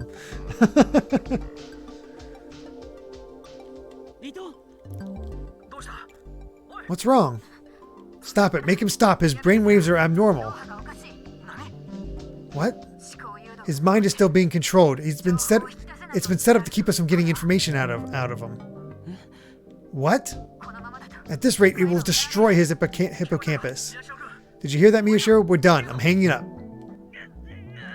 Wait! Don't hang up! Ito's screens come off. I can almost remember just a little more. Ito, that's enough. Stop. But Ito didn't stop. He was trying his best, enduring terrible pain to tell me something. Miyashiro, it was in the club room. The club room? I don't remember when. There was someone else there with me. No, stop it. Shut up. I'm still talking to Miyashiro. Don't hang up. If I can avenge Yui, I don't care what happens to my mind. Even from here, I can sense his incredible determination. Are you listening, Miyashiro? Yeah, I'm listening. I talked with them for a while, and then, that's right, they showed me a picture of you on a phone. A picture of me? Yeah, I don't remember what the photo was, but I remember I was surprised. I was surprised because you looked so happy. You were with the people from Alba Dorm. I'd never seen you like that. It's the picture from his phone. A picture from Alba Dorm? What was he talking about? There were no photos like that. And then, that's right, I remember they laughed and pointed at someone. Kill this girl, they said. Yui. It was Yui. The killer had a picture of me and Yui together. I got scared and tried to run away, and then someone else opened the door and came in. The two of them, stop it, stop. What are you doing? Stop. Ito? So there are two of them. His mind had finally reached its limits. There was one last scream of terror and then nothing. He didn't answer no matter how many times I yelled his name. All I heard was meaningless mumbling. He didn't seem to know where he was or what he was doing anymore. Miyashiro, I'm sorry, but he can't talk anymore. Give the phone to Kunosato. Huh? Just do it. Hurry. A moment later, Kunosato answered the phone in a cold voice. Do you need something? Please, help Ito. You're the one who made him talk. Why are you asking me for this now? Once this is over, you can use me as a guinea pig for your experiments, so please. I heard a mocking laughter in her voice. Oh, I'm going to take you seriously, you know. Do whatever you want, just save Ito. Fine, I'll do what I can, but don't get your hopes up too much. Then she hung up the phone. No matter how many times I called back, she didn't answer. Maybe one of the other police officers besides Shinjo had come into the room. At the very end, he'd endured terrible pain to give me that information. Thinking back, it was incredibly important. It was a winter evening, and still there was a cold sweat forming on my forehead. The person who controlled Ito's mind was once here in this room. I tried to drive my tired, exhausted mind to fit in this last piece of the puzzle. At this point, it's either somebody that has his phone or Kurisu. One of the club members is the actual killer at this point, and working with somebody, who honestly I almost wonder if it's the teacher hosting the club, like club advisor, I should say. But that can't be. That makes it sound like the real killer. Like the real killer was one of us. I couldn't believe it. I didn't want to believe it. But that was the hint Ito had given me. If that hint was also... If that was also a message from the killer... The fact that Ito had woken up right before November 4th, the fact that he'd given me that information, it all seemed like part of the killer's next move. Damn it. If that's what you want, then I'll play along. Even if it's just what you want. I'll find you. Ito's first hint. The killer was talking with Ito in private in the newspaper club room. Which meant that it was someone close enough to Ito to have a chat like that. And someone who would belong in a newspaper club. By process of elimination, who could I rule out? Which of these people didn't I suspect?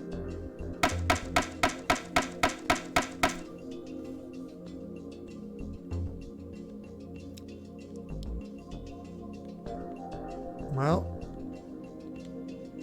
Yeah, I could definitely rule out Uki. There was that call from my missing phone that Ito had received. At first I thought it was her doing, but now I'd known that Ito had done it all himself. If she and Ito were working together, there was no need for him to install that app. He could have just had Uki make the call. So I could rule her out.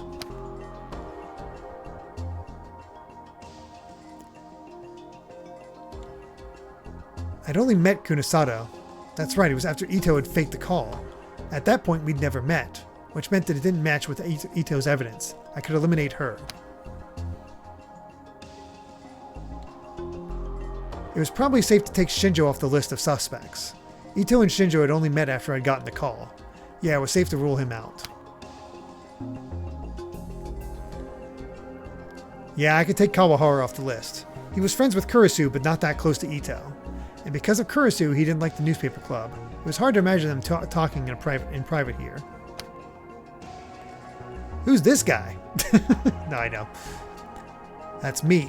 I know I'm not the killer, so I can rule myself out. But I'd experienced how terrifying mind control could be at Cafe Lax. After that, it seemed possible that I could have been involved in the crimes and not realized it. That's right, trust no one. It wasn't safe to just rule anyone out, even myself.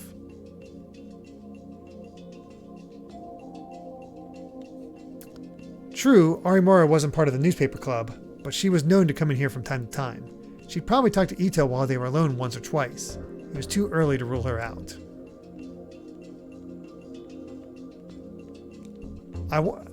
Maybe this guy?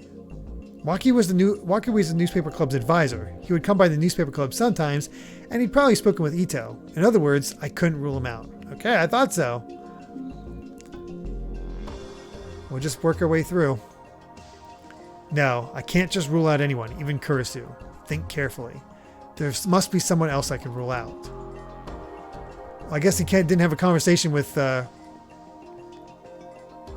It's impossible to have a conversation with her. I could rule out Kazuki. Even when she was in the club room, she was always playing ESO2. She never spoke to anyone. Even if she was alone with Ito, she never would have talked to him. Hana Kazuki, Uki Yamazoe, Mio Kunisado, Takashi Shinjo, Masashi Kawahara. I could rule out these 5, which left, and if I use Ito's evidence to narrow it down further, I talked with them for a while, and then, that's right, they showed me a picture of you on a phone. The killer had a picture of me, and a picture of me at Alba Dorm with Yubi. If I was smiling, that meant it was a pretty old one. If nothing else, it had to be from before I left to go live by myself in the park. The only ones who could show Ito that picture were probably... There were only 3 people who could have done it. Myself? All my old photos of myself and the people at Alba Dorm had been lost along with my cell phone at AH Tokyo General Hospital, and that phone hadn't been found yet. In other words, since I didn't have any photos like that, I wasn't the killer. For a moment I was relieved, but then I realized my mistake. When had someone begun controlling Ito's mind? I didn't know. Maybe it was from before I dropped my phone. So it was possible that I could have showed Ito the old photo.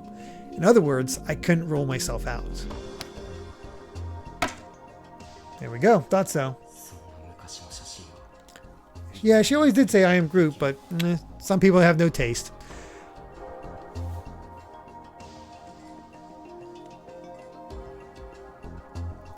Kurisu would have pictures of everyone from Alba Dorm, obviously, and probably old photos of me too, which meant she fit the criteria of the real killer. I wondered about Serica or No. I don't know if I ever suspected No, but I wondered about Serica because things were opening up, but I thought that she was things were happening because of they explained the psychic powers away for that stuff.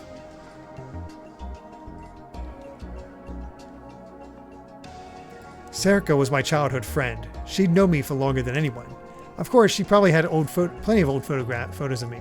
And when I lived in Alba Dorm, she'd come over almost every day. She'd gotten along with everyone. Of course, she'd have a photo of Yui too. In other words, she fit the criteria to be the real killer. And so I'm left with these 3, huh? I pursed my lips as I stared at the photos on the map. The real killer is one of these three people. Kurisu, Onoe, or me. Onoe was one of us was the person who killed all those psychics and done that to Yui. I come up with a lot of different theories, but looking back at them, they all seem so impossible. At some point, the setting sun had disappeared beyond the artificial horizon created by the city's skyline, and night was falling. How many hours were left until November 4th began? I grabbed my bag and ran out of the room. I wanted something, some form of unshakable evidence. Evidence proving who the killer was. No, that's not right. That's not right. That's not what I wanted. What I wanted was proof that neither Kurisu, Serika, nor I was the killer.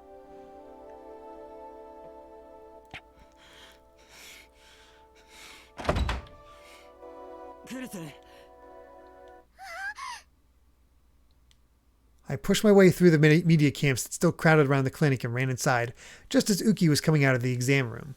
She was holding Yudo's laundry, and she nearly spilled it on the floor when she saw me.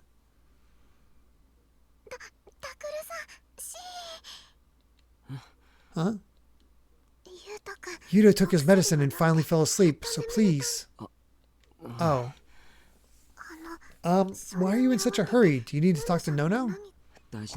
It's important. Where is she now? She was just with me and Yudo. I think she's in her room right now. I see. I reminded Uki to make sure that once the 4th began, she was never to let herself be alone. Then I headed up to the stairs to the dorm. Are you here? I don't know. I'm wondering who the people who've not played this like me have any idea who the killer is, whether it is these three. I mean, it'd be something interesting to have unreliable narrator and have us be the killer the entire time. Can't say I would have seen that one coming. Some of that, especially with the whole Senri Minamisawa connection, that self-guilt. Punish yourself for the failure of your youth. I knocked on the door, but there was no answer. That was strange. If she was in the room, she should be able to answer.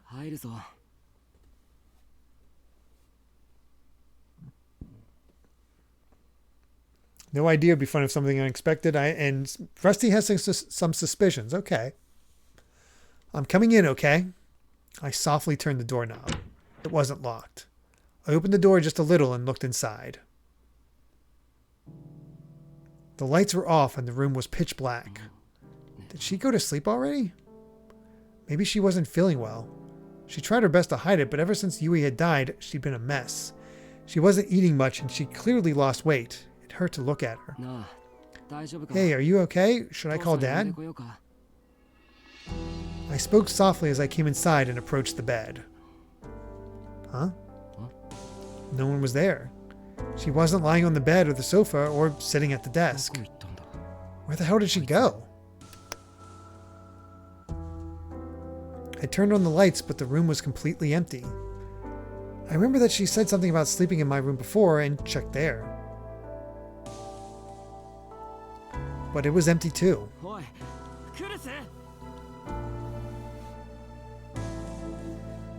I didn't want to wake Yudo, but still I shouted as I ran downstairs. Oh, Miyashiro, hey there. Arimura was in the dining room. She was paging through a girls' magazine looking bored. Arimura, sorry, but can you take care of Uki? No, I'm not her guardian. And anyway, you're a target too, so you need to stay with us. Protect me and Uki both, why don't you? Arimura frowned and glared at me. I will once it's the 4th. Anyway, have you seen Kurisu? Kurisu? She just left.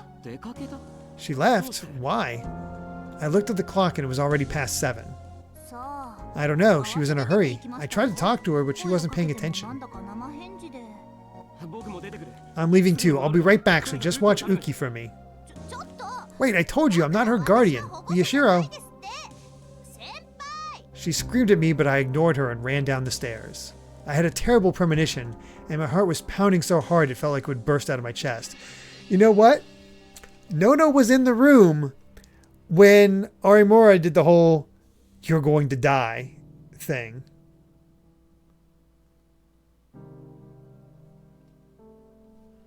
I think it might be no-no.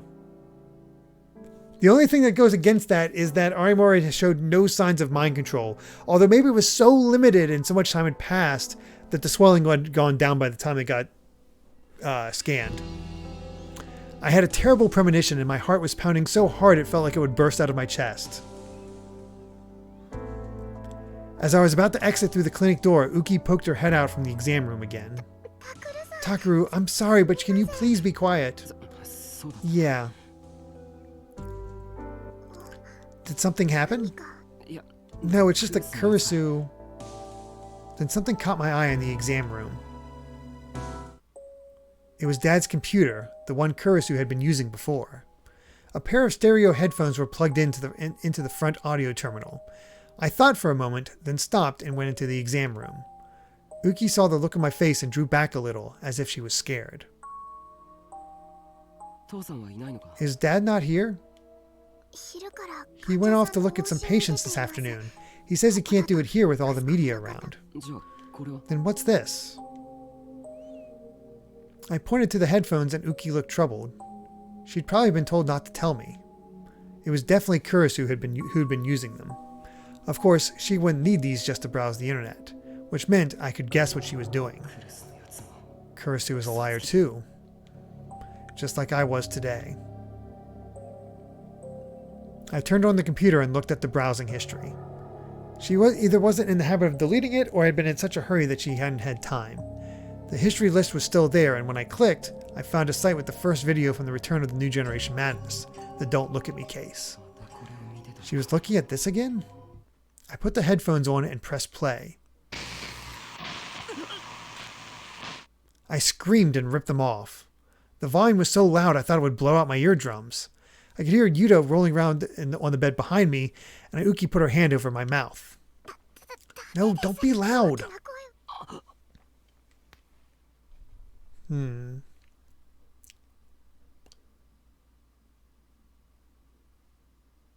Oh, yeah. I made sure to turn it down, so thankfully it wasn't too bad. Thanks for the attempted heads up, soy sauce.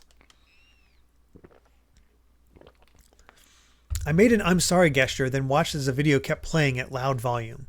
That was close. I almost went deaf. Had the volume got set to maximum somehow? I quickly lowered it, then put the headphones back on and looked at the screen. Was she watching this? Yes. Uki's voice was soft. She really had been told to keep quiet about it. This whole time? No, the video really scared me, so I tried not to watch it, but I think she kept stopping and replaying the same section over and over. And then she seemed to notice something. She suddenly told me that she needed to go to her room and asked me to watch Yudo. I don't know much more than that. I'm sorry. Her shoulders slumped as if she was ashamed at her uselessness. No, thanks. I nodded and told her not to worry about it. Brother Takaru? Then I heard a frail voice. That's you, right, Brother Takaru? Did I wake you? I'm sorry. I'm sorry, Yudo. It was Yudo. He hadn't been asleep after all. No, it's fine.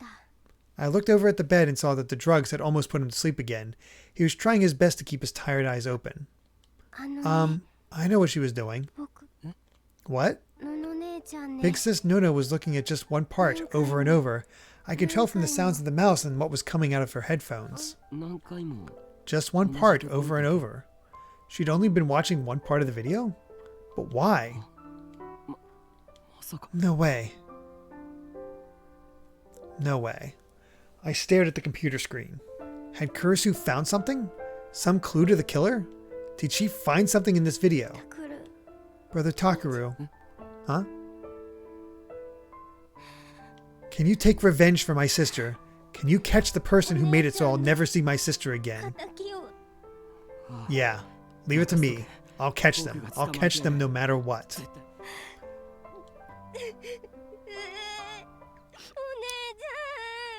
Yudo started to cry, so I left him in Uki's care as I took the phone out of my pocket and dialed a number I knew very well.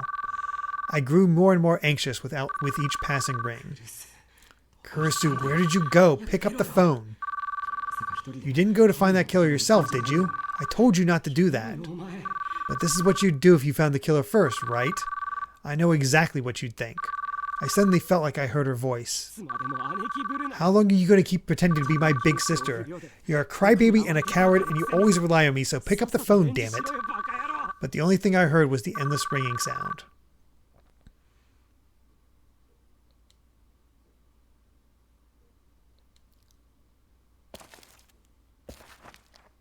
The path to Hekiho Academy.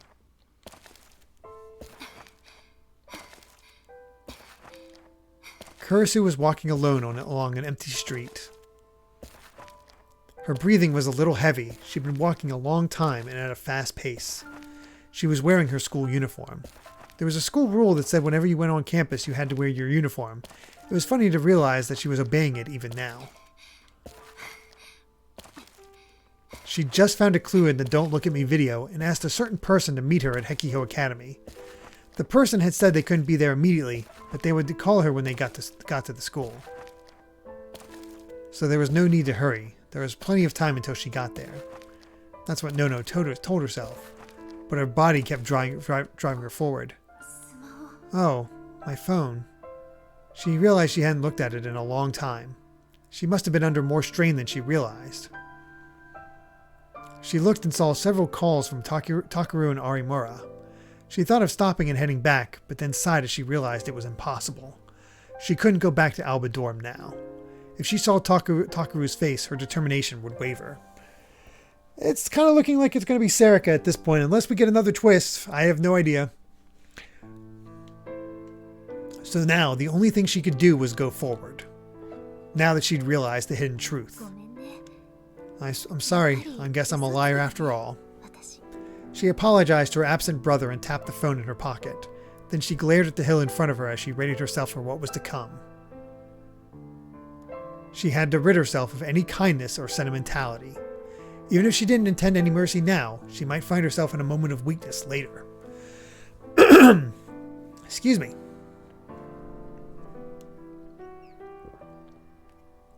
At night, the academy was an ominous dark silhouette amidst the dazzling lights of Shibuya. It was as if they knew what was coming. Usually there was a guard in the room attached to the front gate, but for some reason she couldn't see him. Not a great sign.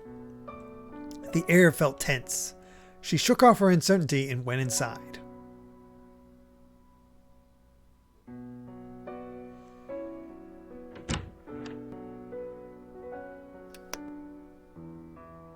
Oh boy. She went into the dark newspaper club room and turned on the fluorescent lights. Nono had decided to wait here for her call, but when she arrived, she found something unexpected.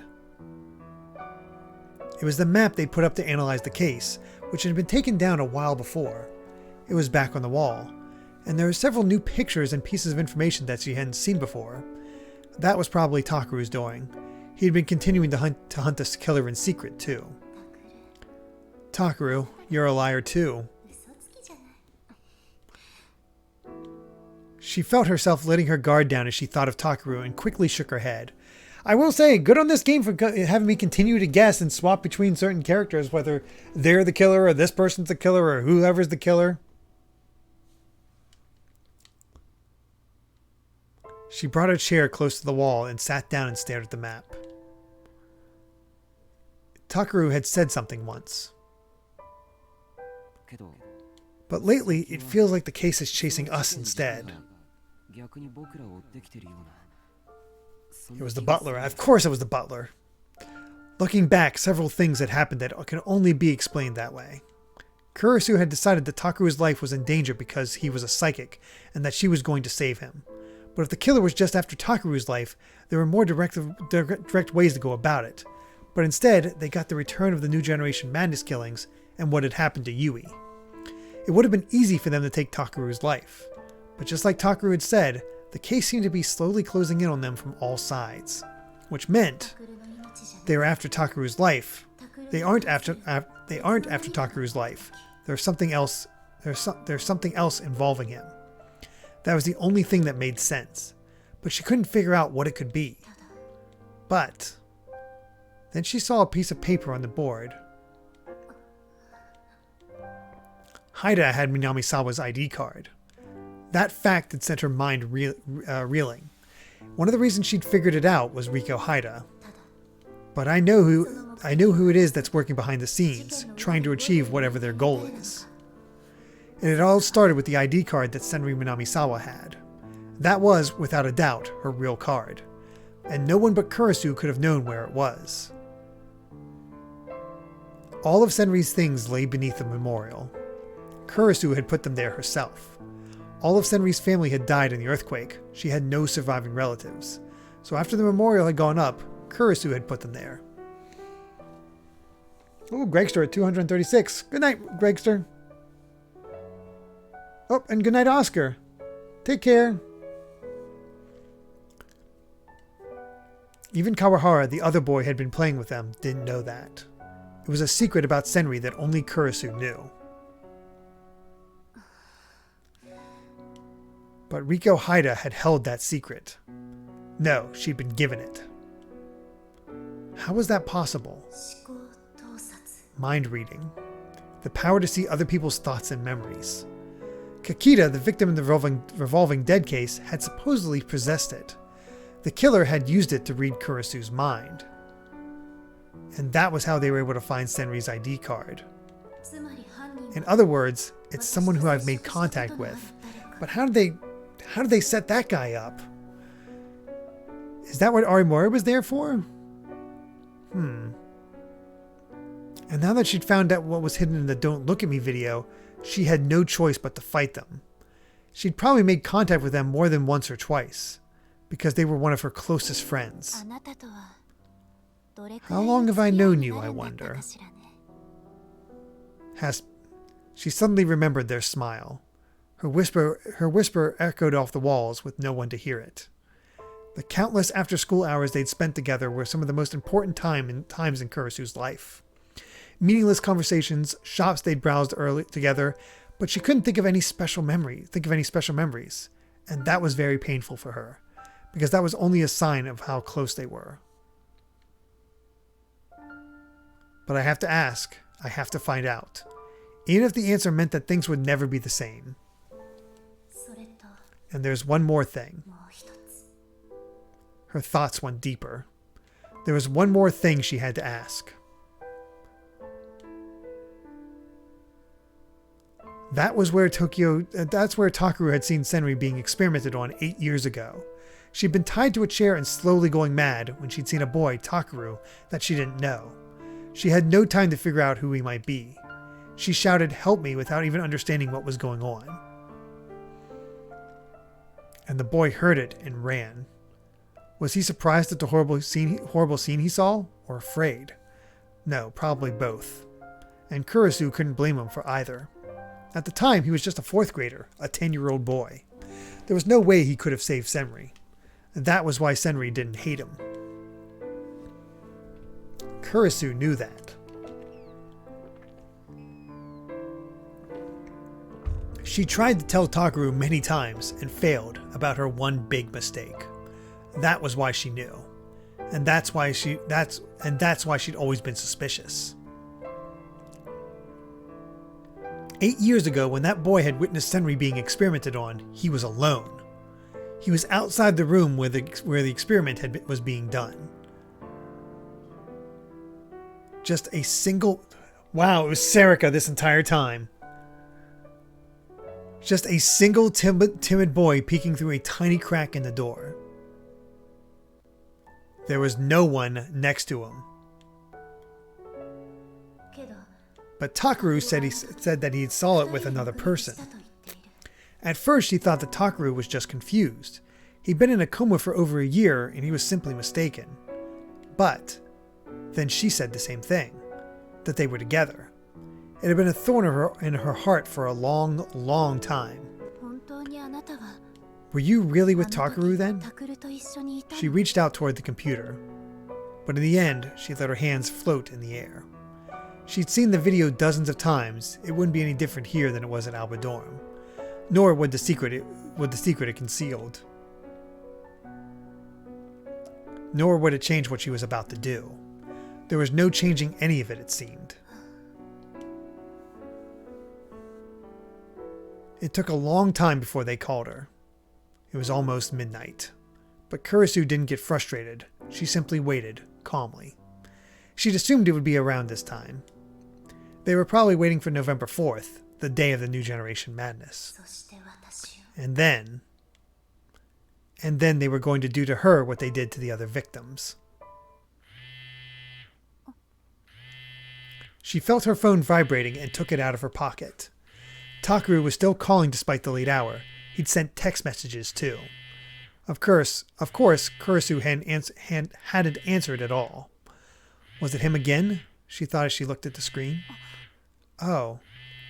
The name she had been waiting for had appeared on the screen.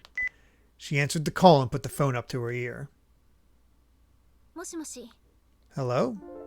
She heard a voice she knew well on the other end. Sorry to keep you waiting, she said. No, it's okay. I haven't been waiting that long, and I was the one who called you here. Yeah. How about the roof then? Yeah, I'll be waiting.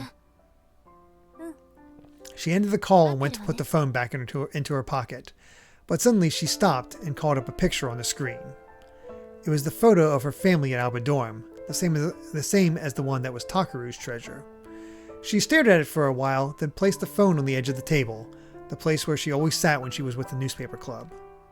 If something happened to her, she wanted someone else to save it. And then she looked around the room and bowed. Thank you for everything. She turned off the lights and the room became as dark as the abyss. Don't act like you're never coming back. He wasn't by her side to tell her that. I was going to say, that feels like the end of a chapter, but no, we're still going. Damn it. I was pulling my hair out in frustration. I'd already watched this video 100 times. It was, of course, the video of Utani, the Don't Look at Me victim. He'd wept tears of blood, lost his arm, and turned his desk red and died. Not only was I watching a shocking, gory video over and over again, I was searching desperately for what Kurisu had found. I felt like I was going crazy. Kurisu, answer me, Kurisu. Yeah, it does seem like it's going to get rough, Jaden. Every time I finished watching the video, I called her phone, but she never answered. I slammed my finger down on the end call button and started up the video again. Maybe it was something in the user comments, not the video itself. Dude, it's something in the background of the sound. Why do you think the volume was so cranked up?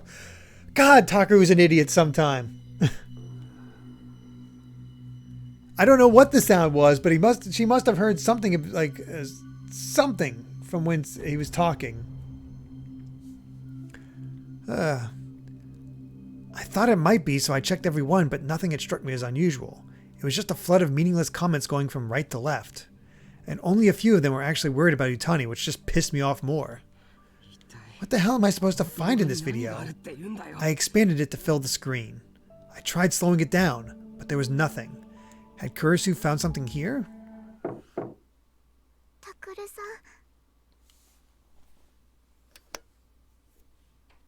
There was a hesitant knock on the door, and Uki came in. She had probably been crying with Yudo. She was rubbing her swollen red eyes. Where's Yudo?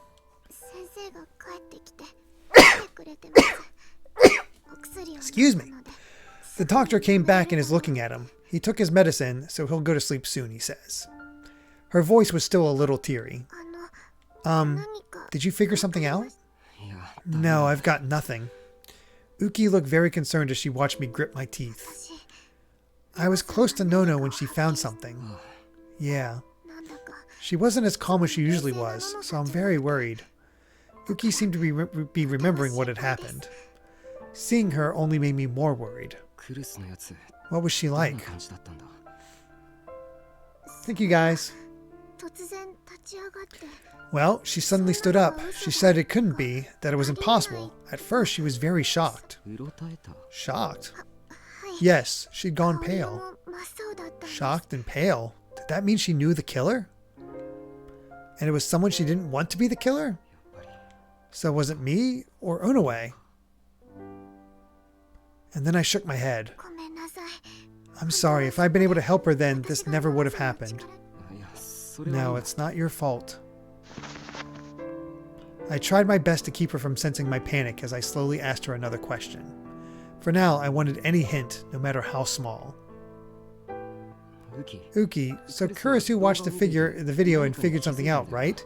And she watched that scene over and over. Yes, I think so. What part was it? Or you don't know, right? I'm sorry. She looked down at the ground. I quickly shook my hand at her. No, I'm not blaming you. What should I do? What do I ask to get the hint I need? It's no good. I don't know. Tell me, Kurisu, where is the clue? Come on, tell me. You're such a loser, Miyashiro. And then, I suddenly heard a voice behind Uki. I looked up and saw Arimura playing with her twin tails. What's with that look? You look like you're about to cry. Shut up, it's got nothing to do with you. I yelled at her even though I knew I shouldn't. And Arimura laughed. It sure does. It's almost the 4th. You're the one who told me to stay with Uki. Oh. I'm sorry.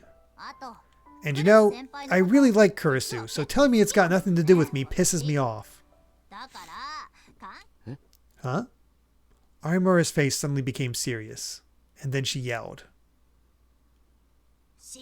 Get a hold of yourself. If you're panicking that much, you're not going to notice anything, you moron.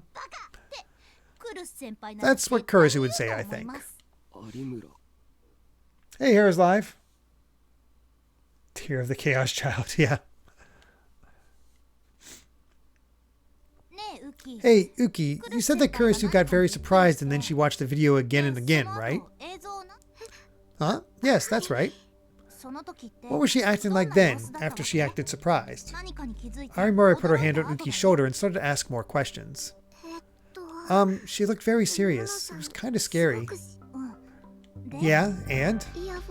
She seemed to be listening carefully on her headphones, as if she was trying to make something out. Yeah. What? Why do you think the volume was so up? Oh, you idiot. Then I realized I missed something very simple. What the hell have I been doing? Arimura was right. I've been panicking too much because of Kurisu. Kurisu was watching this video yesterday. That's why she and I got in that fight. But she wasn't wearing headphones then, and the computer had been set at maximum volume. What if that was deliberate? What is it, Miyashiro? The sound. It's not the video, there's something in the sound. That's why Kurisu had worn headphones and set the sound to maximum. Arimura, just listen to this. I handed her the stereo headset that was connected to the computer. When I saw that she put them on, I set the volume to maximum and pressed play. So sorry, I bought this... Is this blowing anybody's ears out, by the way?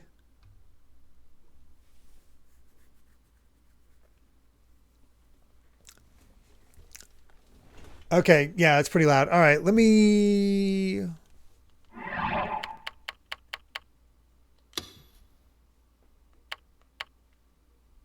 God, and that's with the voice volume down that low.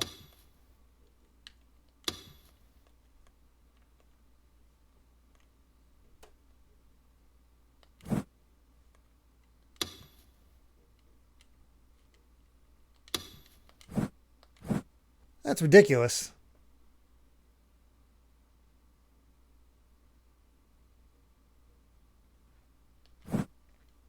So sorry, I just bought this cheese on sale and it's just so incredibly hard. The sound was so loud that she ripped her headphones right off her ears. And then she threw them at me. Are you trying to destroy my ears? Right? That's what you would normally say. Of course it is. That's right. Normally you couldn't focus on anything with the sound this loud. In other words, what Kurisu had been listening to was the part where there was barely any sound. I moved the video back to the start and played it at maximum volume. We'll raise it back up after this. How's that on everybody?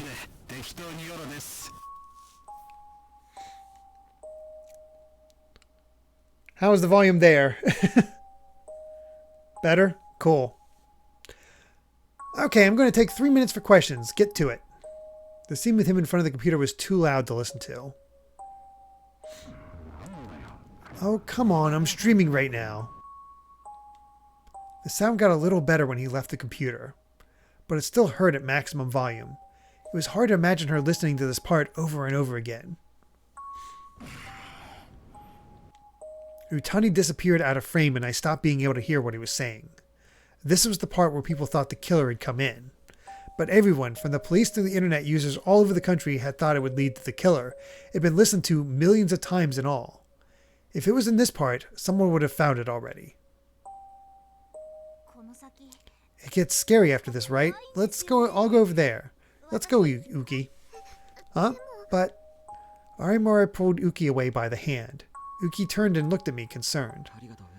Thanks, Uki. I'm fine now. Thanks, Arimura. Make sure you find Kurisu, okay? Yeah. Don't get separated once the fourth starts, okay? Even in the bathroom. What? Yell loud if something happens. I'll be right there. Okay. Thank you. Sure, but I'm not expecting much. Once I made sure that Arimura and Uki had gone up to the dining room, I started to check all the parts of the video with white noise.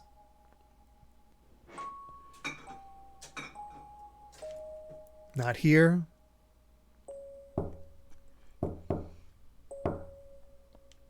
Not here either.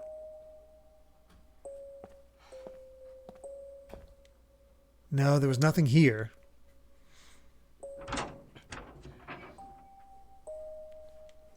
Or in this scene.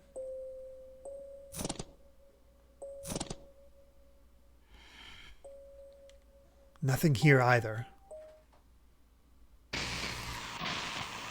There were small sounds mixed in with the irritating white noise.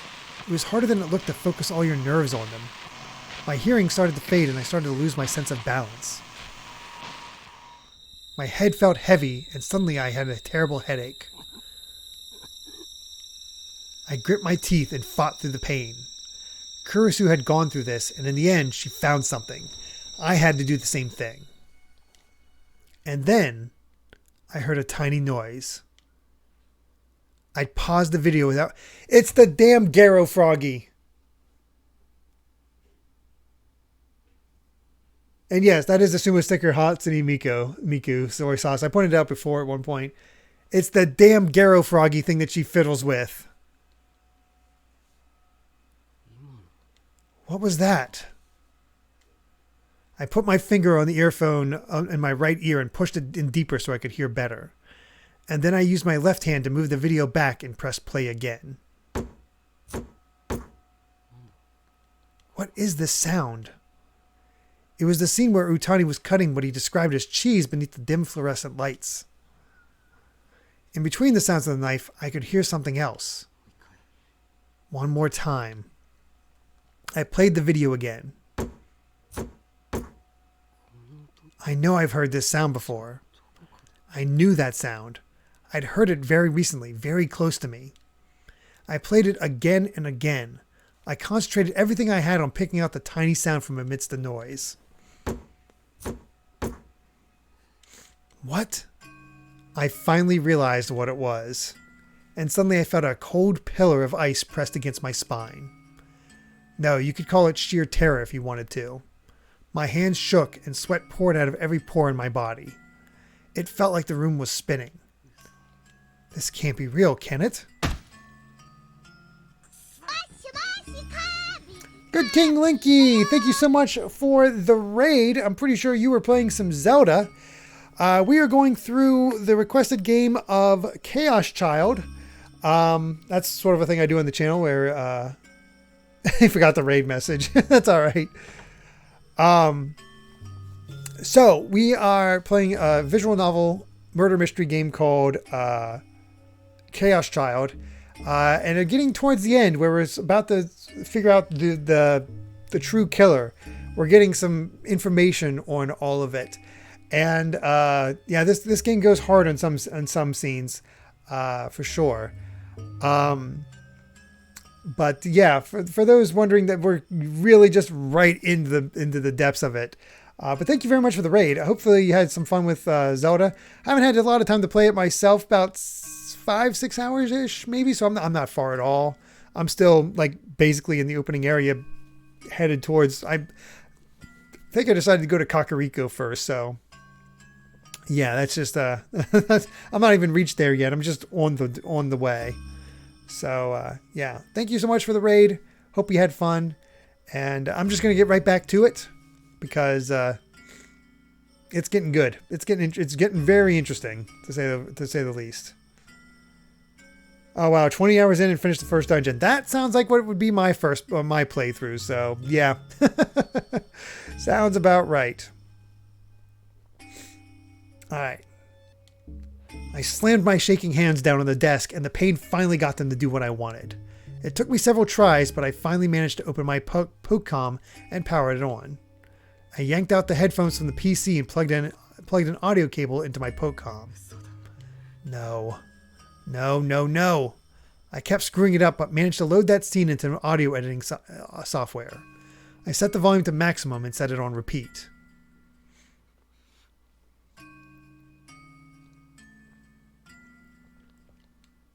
And then I hit the play button, my hand still shaking.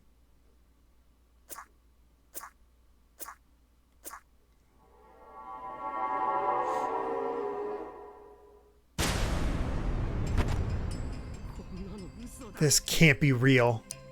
I slammed the PokeCom down on the floor and called her on my phone. The phone rang and rang.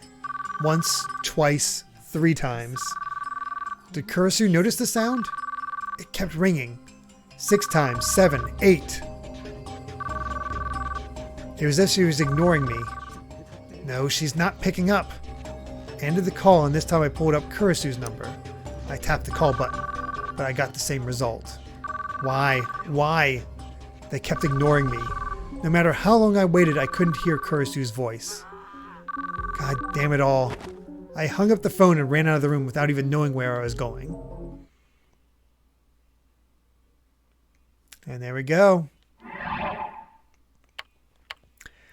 It was so funny because I was like, these doors are opening and things are very convenient. These things seem to always be happening when Serica's around. But I don't think I ever expected her to be the killer. And I still have no idea what the motivation is. I think it was around here for our volume.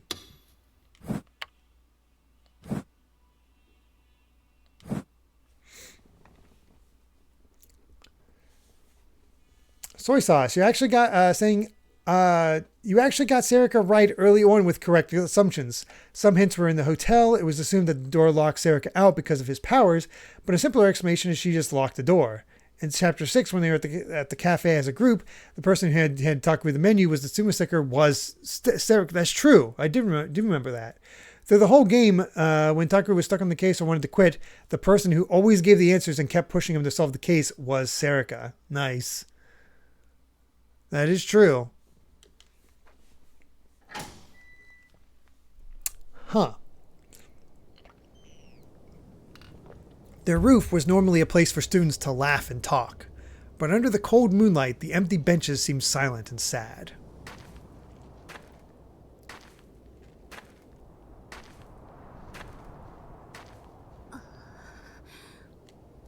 Kurisu looked at the benches and shivered once more.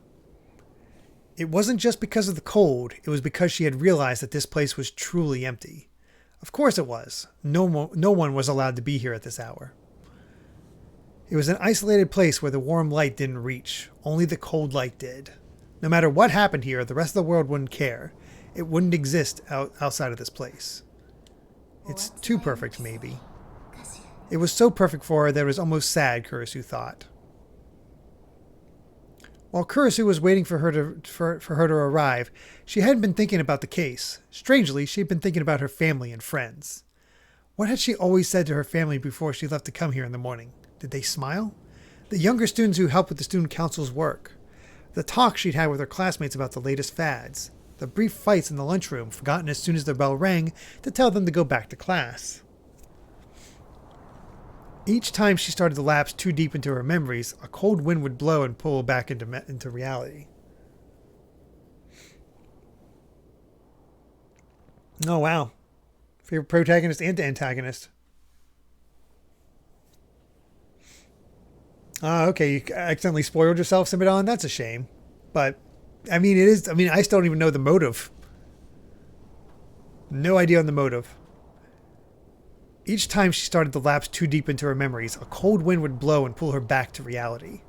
And then she'd realize something with a self-abasing laugh. She knew it. The reason Nono wasn't thinking about the case was because that part of her was for sure she already knew everything. If she asked, she would get the fatal answer that would lay bare the truth. And when she heard the answer, a strong wind blew as if to carry away her thoughts, and she closed her eyes for a moment. And when she opened them, she heard the sound of a rusty door opening. Non-chan? Non? Her lips twisted a little when she heard her say it. Non-chan. Non, huh? It made her mad to hear herself called that. She felt heat rising from the bottom of her stomach. It was time to begin.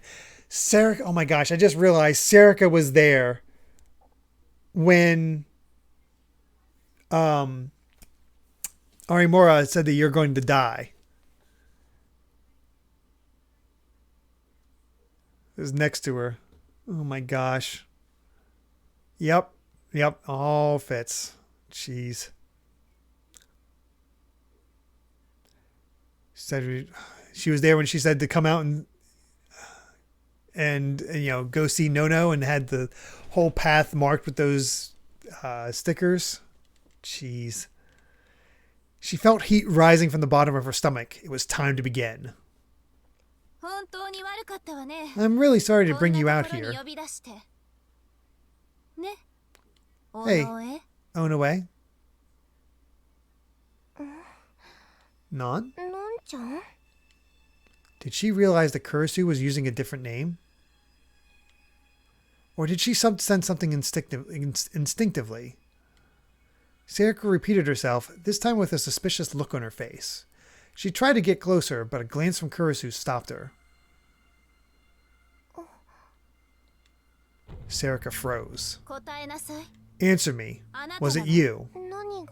Was what me? Answer me. Kurisu repeated her words to her former best friend, the one person outside her family that she called by first name. But Sarika's expression didn't change. It was the same face Kurisu knew so well. The same look as when Sarika brought a crepe and was wondering what was inside. Thinking back, the two of them went shopping together all the time. Onoe had insisted that she looked fine without makeup, and Kurisu had insisted on buying her some anyway. It had been a lot of fun. And they were always together in the club. She'd argued against Takaru's reckless plans and stopped Kazuki from pounding the walls, and the two of them had always been amazed at the stupid things Ito said. But they'd always been laughing together. But you were at the scene of the first crime, weren't you? I don't know what you're talking about, Non. Where is this coming from? There was a sound on the video. A sound I knew well. In the Don't Look at Me video, she heard that strange sound that Sarika's Giro Froggy made. Sarika had a bad habit of unconsciously fiddling with it whenever she was focusing on something. Kurisu took a step forward to stop herself from falling over, and glared at Sarika with a challenge in her eyes. That's right, Kurisu was glaring at Sarika. Wait, Non? I said answer me. Sarika staggered back at the sound of her loud footsteps. Finally, her expression changed. There was fear in it. Yui isn't a part of my family anymore. She's dead. She's not coming back. Why did you do that? Sarika stayed quiet, the terrified expression still on her face. Was she really terrified by Kurisu? Or was she trying to fool her? Or...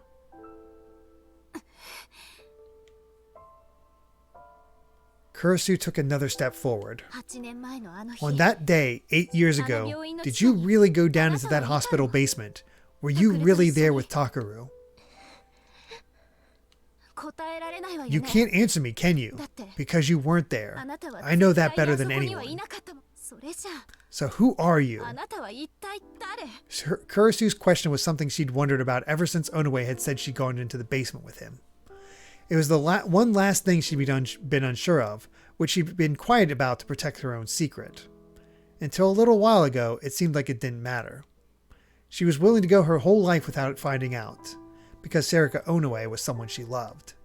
But now... Tell me, who are you? But Sarika said nothing, not a word. Did she really not know anything? The thought crossed her mind for a moment, but she quickly kicked it away. That was just what she wanted to believe. She had suspicions about Sarika for a long time, but she ignored them because she was too afraid to ask. And the result of that had been Yui's death. Kurisu raised her hands and brought them together, as if offering up a prayer. And the next moment...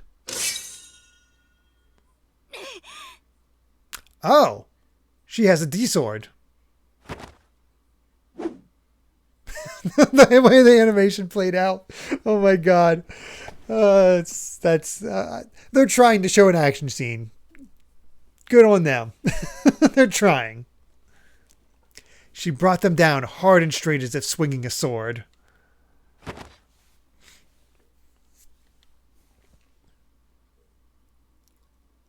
Sarika moved back just a little. Her movement might have looked like pure reflex, but Kurisu didn't miss it. Which meant... So I was right, huh? That was the answer to everything.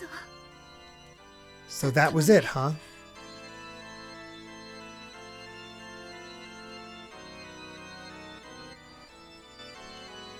Sarika's face became blank and expressionless.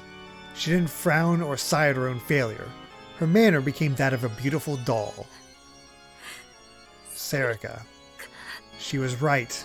She'd been ready for it, but she still couldn't help but cry. She tried to stop herself. She grit her teeth, but Sarika's gaze wasn't fixed on her anymore. She stood, legs apart, as if judging the distance between herself and the thing in the seemingly empty space between them. There was no question. She saw it. And now it was Sarika's turn to look into her eyes. Her eyes were different than Kurisu had ever seen before. As if they had seen everything. As if they saw everything. By the way, how's the music in this? It seems quite loud. Is it too loud, or should I lower it a bit?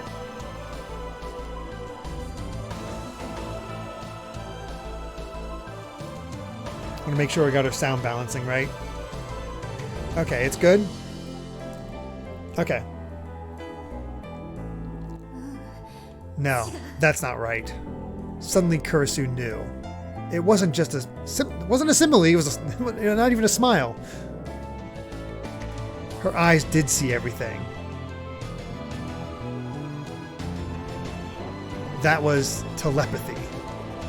A terrible, twisted power which exposed all of your most treasured secrets.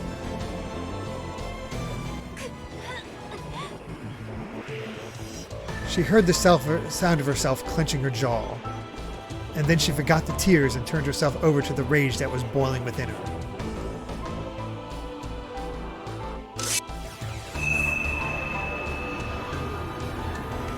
It had been 6 years since she had Real booted it, and it was almost sad how easily it came into her hand. The D-sword, a monstrous blade that only those with the power to make delusions real could wield. She refused to look away from the light that she never wanted to see again as she pointed the blade at her opponent. You were the one using Senri Minamisawa, weren't you? Oh, that ain't good.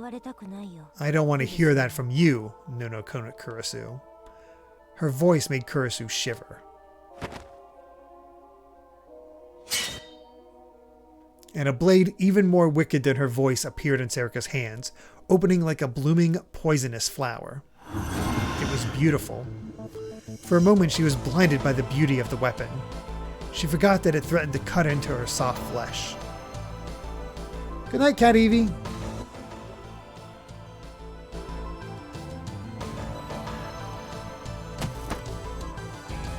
Serika leapt off the ground. The distance between them was closed in an instant. Kurisu brought down her own sword as hard as she could without even time to follow her movements. And as she screamed, ごめんね。 "I'm sorry," she could hear her voice. By the time she realized she was talking to Takaru, it was already too late. The light flashed in front of her as if driving the thought from her mind.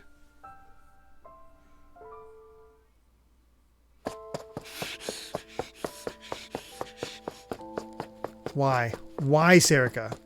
The same thought kept going through my head like I was an idiot. I couldn't think. Why? What was she doing at a murder scene?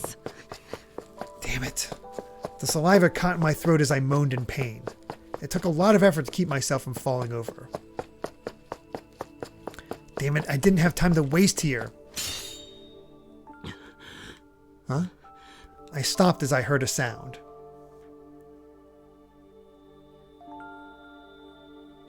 Oh, this is why you advise not to watch openings of the game. They spoil all the silhouettes of the murders, as well as the D-sword users. Oh boy. I was in front of a familiar place, but it wasn't the one I'd been coming to. I was on my way from the dorm to Serika's condo in Daikanyama. What was that? I saw something strange in the corner of my eye and looked up at the school building. The school at night was an imposing sight, and on top, I could see a feeble light like a fluorescent bulb that was about to burn out. Wonder what No-No's power was. I started to run, dragging my feet forward as I went. I raced up the stairs of the building without even bothering to take off my shoes. The lights in the yard illuminated my face with a certain rhythm as I ran. But that light was something different. That strange, dull light. It was the light of a D-sword. I made it to the top of the stairs and slammed straight into the door. I yanked it open, trying my best not to think about what I'd find beyond.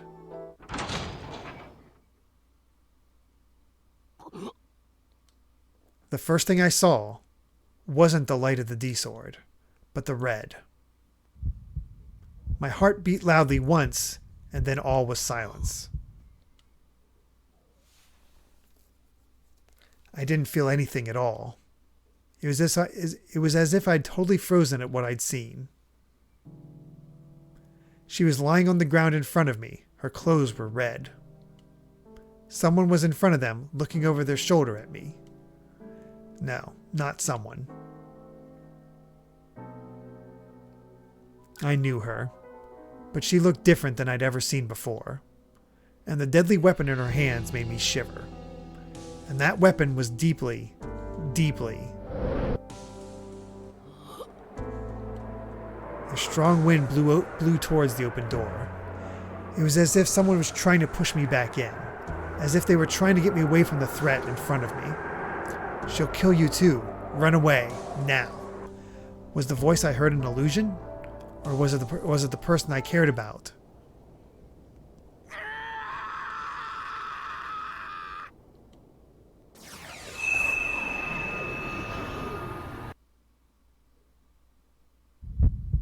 Suddenly, all sound disappeared. My head hurt like hell. I ignored it. All the doubts I'd had, all the feelings that had told me it was a lie, I left them all behind me. Behind? It was only when I saw the distance between us was closing rapidly that I realized I had started running. A meaningless scream poured from my throat. I could tell from the way my throat was vibrating, but I couldn't hear the sound at all. I kept running, but everything seemed to be passing by in slow motion. I felt a pulsing in my brain. My hand reached out for nothing at all.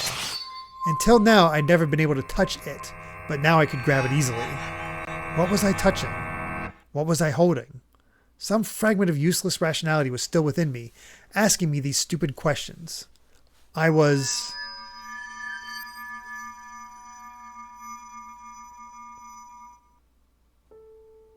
holding the thing that was going to slice her apart.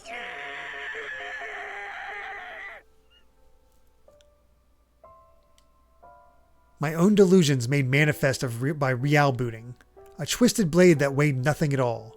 When I swung the D-sword, it was more than close enough to hit her. She had already turned around and raised her D-sword up from below. Why did she have a sword too? I didn't know. But before I could think about it, I brought down my weapon with all my strength.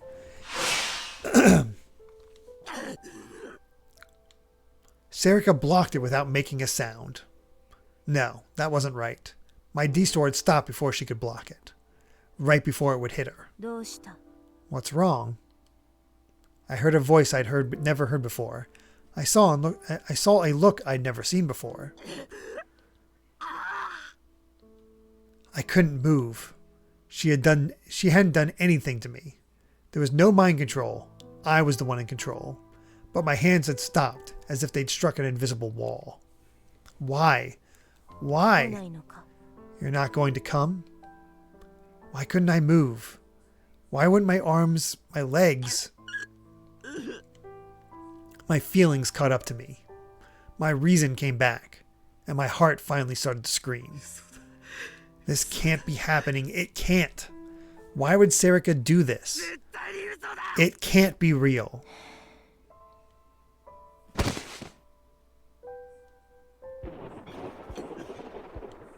The pounding headache I'd forgotten came back, and I fell to my knees. My head felt like it was going to split apart. I grabbed it with both hands. At some point, my D-sword had disappeared. The will that I tried to strike Serica with was already gone. I dug my nails in and closed my eyes.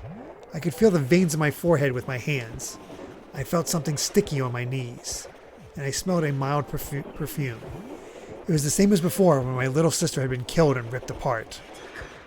Again. This is happening again? It was the blood of someone who was every bit as important to me as my little sister, Nono Kurisu. Who had done this? Who had come at her with a blade and cold eyes? No, I'm telling you, it can't be Onoe.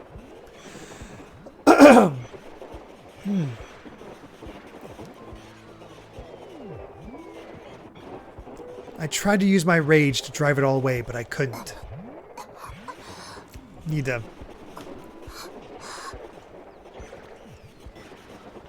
to hydrate. Excuse me. Kurisu? I heard a wordless voice. I forced my eyes to open. Huh? Serica was already gone. I looked around with blurry eyes, but there was no light from the D-sword, and no sign of her at all. I crawled over to Kurisu. She was crying. Big tears fell silently from her unlit eyes. Her chest was stained red, and each time she breathed, more blood came out. I pushed my hands up against her wounds. It was the first time in my life I had touched a girl's chest. It was so soft, but the dark, sticky liquid kept pouring out and staining my hands red. Somebody. I don't know what to do at a time like this. How can I save her? She was going to suffocate. As she started to cough, I put my hand behind her head and quickly turned it to the side. Blood poured forth from her mouth and fell onto the ground. Don't talk. It's okay. It's okay. I tried my best to hold the wound closed. Okay? How is this okay? She was bleeding so much. She was in so much pain. I told you not to talk. Kurisu's face twisted and she started to cry again. And... Huh? She suddenly grabbed the hand that was on her chest. And her grip was so weak. In that moment, I felt an indescribable chill in my heart. Come on, grab tighter. Be stronger. It's like you're going to die. Her breathing was getting so shallow that she couldn't speak. But she tried to grab my hand and bring it next to her head. No, I need to keep the wound closed. But it looked like she shook her head just a little. And then she slowly brought my hand to her face and put it to her lips.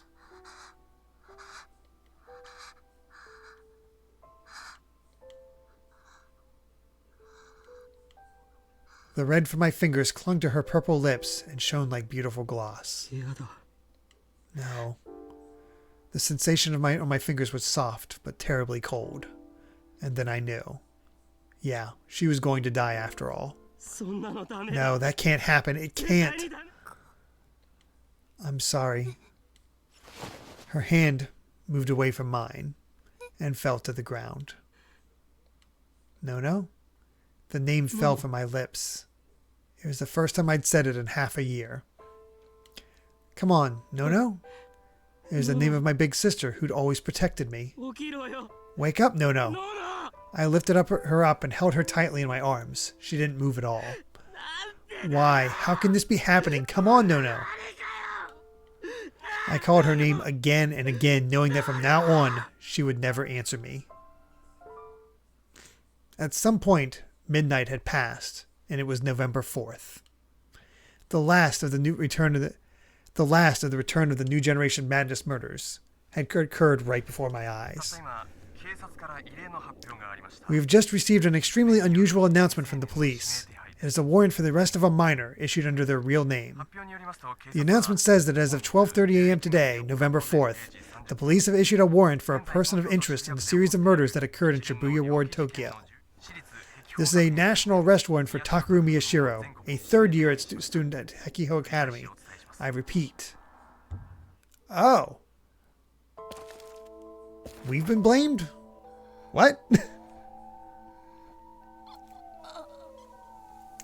The Serika reveal actually addresses and subverts the trope of how dumb it is for high school kids to get involved with gruesome murders. Takaru can explain with him being done with his superiority complex, but Ito and Serika was because it was all from the very start.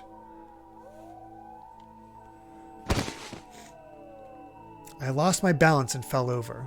I couldn't use my hands to break my fall, so a sharp pain raced through my shoulder instead. Some ashes got into my mouth, too. I tried to get up, but the weight and warmth on my back wouldn't let me. Serika hadn't woken up for a while. She was breathing. I could feel the beating of her heart. She was fine. I could taste blood as well as ash. I must have cut my lip when I fell. Damn it. I somehow managed to stand up without dropping Serika, cursing as I did so. I couldn't just stay lying on the ground here. My goal, AH Tokyo General Hospital in Yoyogi, was a long ways away. It was fine. I would get there no matter what. Neither Serika nor I were going to die here. Hey, this way, come on. Huh? I saw people crowding around what probably used to be a store. I heard what sounded like someone calling for help, and someone else saying they'd brought water from a broken vending machine. It was evidently being used as a temporary shelter. Should I stop? I was thirsty. I wanted water. No, I couldn't. That wasn't my priority. I knew that. I had lots of scrapes and small cuts, but none of my wounds were fatal. In an emergency like this, the most important thing wasn't water or food. It was finding a safe place. I'd learned that on the internet one time. And since I didn't know what was wrong with Serika, she needed a specialist to look at her. There was no telling what might happen here in Shibuya. It was better to head to AH General in Yoyogi. That's right, I'm a right-sider, and that makes me better than the wrong-siders who are staying here. Oh boy. I ignored them and passed by. I licked the back of my cuspids so that my body would make more saliva and I'd feel less thirsty. That was another trick I learned. I wasn't ignorant like the rest of these people. Is this okay? Okay, press down here. Something seemed strange. I suddenly realized that I knew some of the voices from the shelter. Oh. I looked and saw that they belonged to my classmates. I almost never went to school, but I vaguely recognized a few members of the group. There was an adult woman lying on the ground in between them. There was blood coming from her stomach and her head.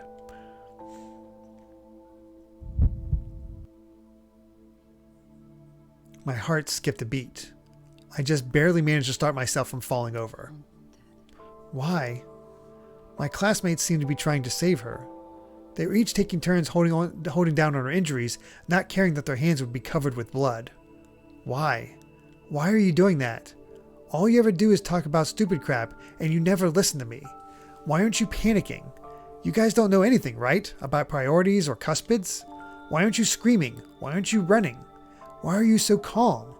You never did anything useful with your time. You can't even use the internet. All of your information is low quality. Miyashiro? Is that you, Miyashiro? One of them saw me and ran over. Then he started to ask if I had water, if I was all right, if I could help. Each new question came before I had a chance to answer the last one. I'd seen his face, but I didn't know his name. So how did he know my name? How could he remember it at a time like this? Why? The word got stuck in my throat and I couldn't get it out. I didn't even know what I was trying to ask. Of course. Do you just want to let her die? I didn't know how he interpreted my response, but he suddenly started yelling, and he grabbed my arm and told me to come with him. Wait. The woman's hurt. I have to save her. No, I have to get to AH General Hospital. I saw lots of injured people on the way here. That's right. This place was dangerous. My top priority was finding someplace safe. That was what my information told me. No matter how hard he pulled, I didn't move. Nothing moved, actually. It felt like I was outside my body watching him pull it. Why wasn't I moving? Was I scared? Of course I was scared. If she was hurt, I should help her. Like my classmates were. Wait, I wasn't like them, right? I was a right-sider. No, they were doing the right thing. I should help them. I couldn't move. What should I do? Forget it. You're a useless piece of crap. Get lost.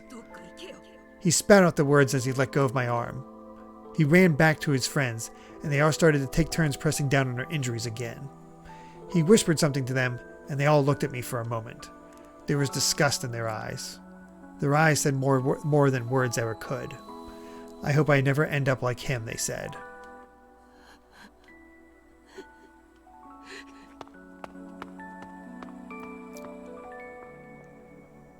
And the next thing I knew, I was running. Not because I had to get to the hospital, because I wanted to get away. I don't remember where I ran. Each time someone lying on the ground begged me for help, I ran faster and in a different direction. I closed my eyes so I couldn't see anything, then tripped. I held my ears so I couldn't hear anything. My body was shaking. I felt coldness pressing in from all around me, like I'd never felt before. Why was I running?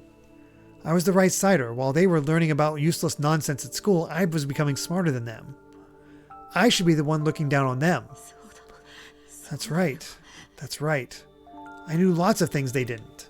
I should go back and tell them what to do. Were they treating her injuries right? Were they doing it in the right order? I could make the right decisions.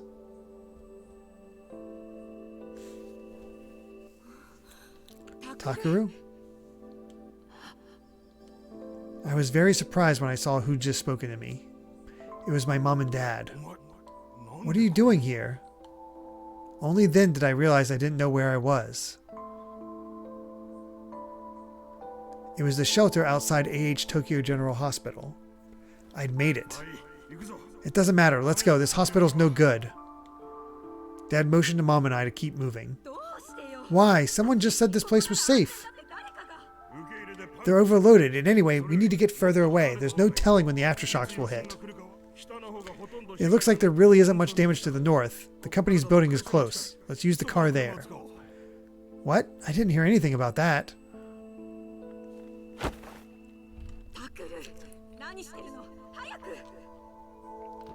Takaru, what are you doing? Hurry! When she grabbed my arm, the sensation from earlier came back and I shook her off. Takaru, what are you doing? Don't start causing problems again. You're saved. Saved? I'm saved? Just come with me. Mom screamed and pulled me along behind her as she followed Dad. I went too, my legs moving as if they weren't my own. Saved? From the hell I just seen? I was saved? By people who never cared about me before?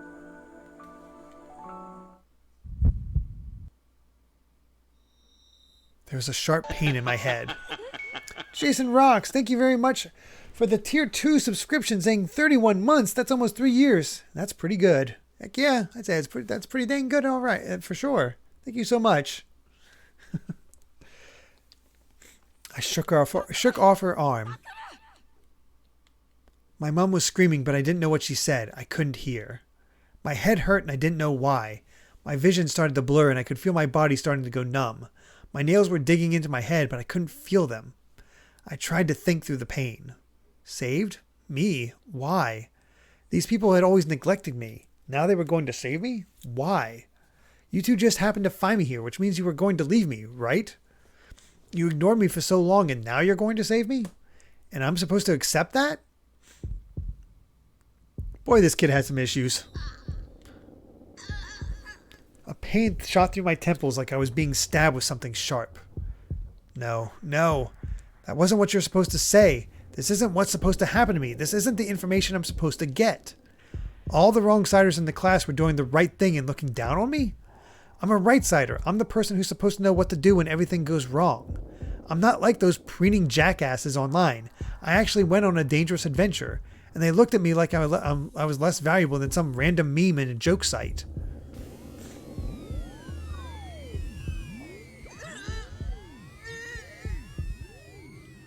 And now you people are going to save me? You, the people who just gave me 1,000 yen instead of taking me out to dinner on my birthday? Hell no. I'm not the kind of person who just gets saved by parents who don't even want him. Shut up. You're the ones who are in the way. What can I do? What do I want to do? Why am I here? I thought of my childhood friend. That's right. Where's Sarika? I'd come here to save Sarika. I couldn't feel her on my back through the pain in my head. That's right. I'm doing what I'm supposed to do. I'm saving someone's life. Sarika will understand that. She always tells me I'm right. She always understands what I have to do. Is Sarika an imaginary friend? I've been starting to wonder that, but other people talk to her, so I don't think so, but this is weird. The pain went beyond my capacity to endure it. My whole field of vision went white. Shut up. You people should just go away forever.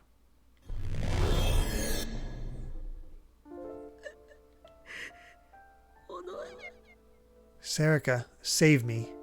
Please, please. Onoe, please give me...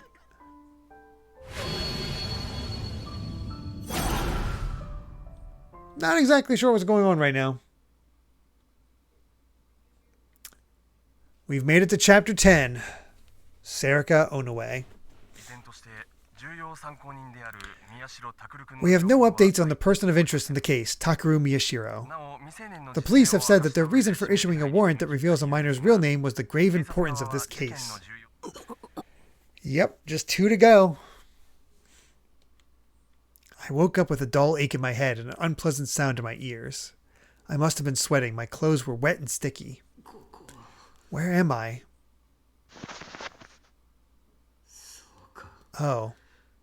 I'd never seen this ceiling or smelled these smells before, but then I remembered. This was Frisia, Momose's company. I didn't feel like I'd slept at all. I put my hand on the cushions of the sofa I'd been lying on and slowly sat up. After what happened, When the last moments of the dream came flashing back to me, I looked at my hands.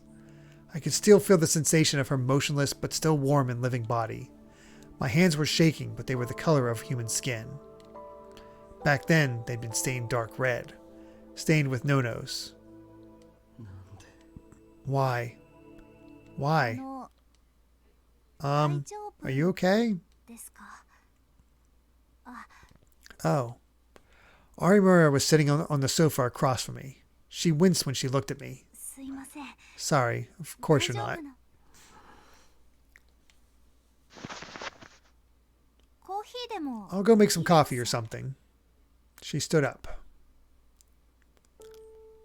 I didn't want any. I didn't feel like eating or drinking anything. But I couldn't even muster up the energy to refuse. That's how exhausted I was. I'm not sure how they have 2 more chapters of stuff to happen here. I mean, I guess we need an explanation for the motive, explanation for what Nono's power was, all that kind of stuff. But how do you do that when she's dead? The government's Human Rights Department, the Lawyers Federation, as well as all nonprofits, have given their tacit assent to the use of the boy's real name. Public opinion, by and large, agrees with them. It's just like what happened 6 years ago. You mean with Takumi Nishijo? Guessing the protagonist of the first game? Or Chaos Head. Yeah, they said he was the main suspect behind the New Generation madness, but he proved them wrong and became famous. Kunisada and Momose were talking in front of the TV. The people on TV were still saying that I was the one who was behind the killings. It didn't seem real. When they said my name, it felt like they were referring to some other Takaru Miyashiro, who lived somewhere else in the world. Takumi was the protag of the previous one. But Mose looked over at me. Good morning. I tried to say something back, but the words got caught in my throat. It felt like I said something. It feels like if I said something, all the feelings bottled up inside of me would come pouring out at once. Shinjo got in touch with me. He said that the news is calling you a person of interest, but for some reason the police have decided you're the mastermind behind these crimes, including the death of Nono Kurisu. He managed to get me Nono Kurisu's top-secret autopsy report, and it all looks very bad for you. It's probably all faked. They haven't even gone through the right legal channels. Autopsy report. I couldn't process the phrase. I heard it, but it didn't make sense. The police still don't know you're here at Frisia. They're searching around Hekiho Academy and Alba Dorm. Their voices got further away. I could tell they were saying something to me, but I couldn't figure out what. That's strange. They should be trying to give me information about what's happening to me right now. Information? Why? Would it help? Help with what? What could it help me solve? No matter what I do, it's too late. Kunosato slammed her hand down on the desk. I looked up, surprised. Well, do you have any idea? Idea about what? I asked if you had any idea where Serika Onoe might go. And the last day while you've been asleep, we went to her place with Shinjo, but no one was there. Day? So today was November 5th.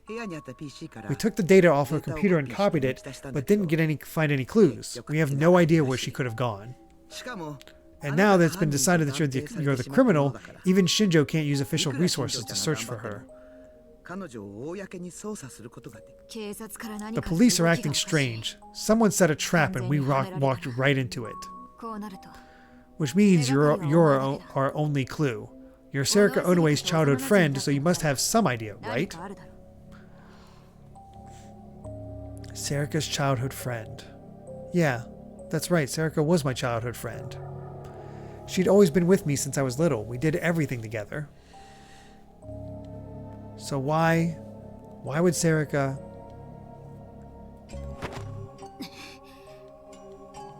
Kurosawa grabbed me and pulled me close enough that I could feel her breath on my face. Huh? Stop screwing around. This is our chance. Do you want to waste it? We finally know who the Gigalomaniac serial killer is. If we can find her, we might be able to find them. Enough. A loud voice echoed off the walls of the room. I thought Arimura had gone to make coffee, but at some point she'd walk over to me and started to glare at Kunosato. First he lost his younger sister, and now he lost his older sister, Kurisu, and yet you're still... Arimura. Come to think of it, she'd been really worried about Kurisu, so I'd promised that I would find her. So why? Why did this happen?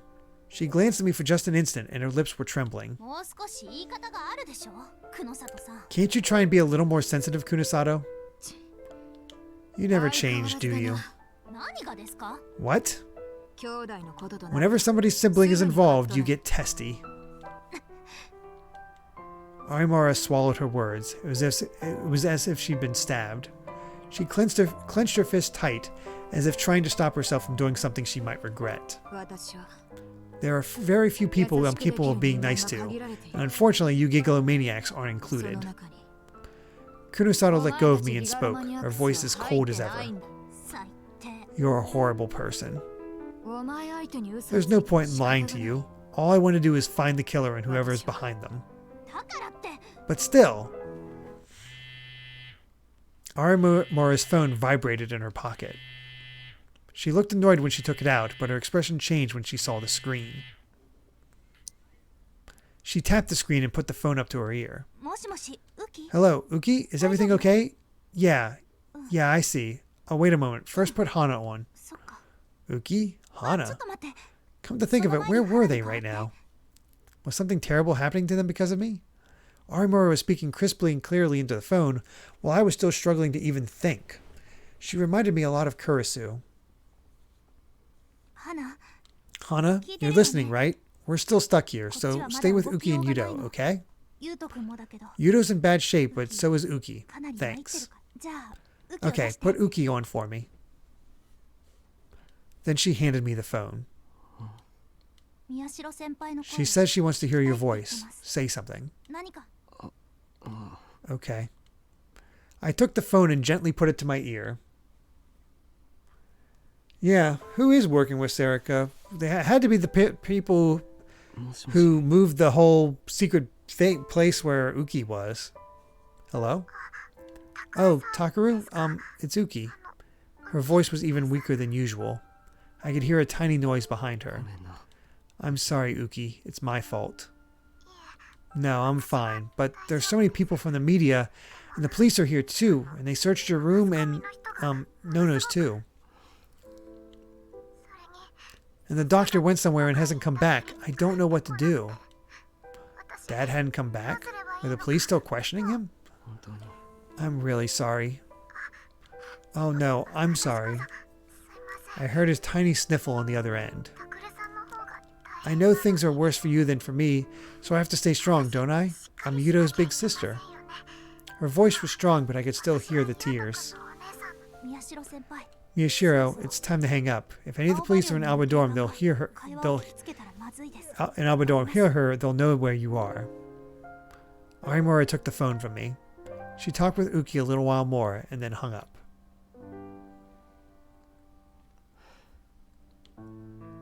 I couldn't forget the sound of Uki's tears. And then I finally realized that all I'd done was apologize. I hadn't said anything to make her feel better. My home, Alba Dorm, was being ripped apart by police officers looking for clues. I could imagine Uki and Yudo there, sobbing and not knowing what to do. No, I have to go. The next thing I knew, I was staggering forward. I got off the sofa and headed for the front door. 宮代 Miyashiro? 先輩 Kurisu was gone. So was Yui. So I had to be there. Or Uki and Yudo. My hand touched the doorknob.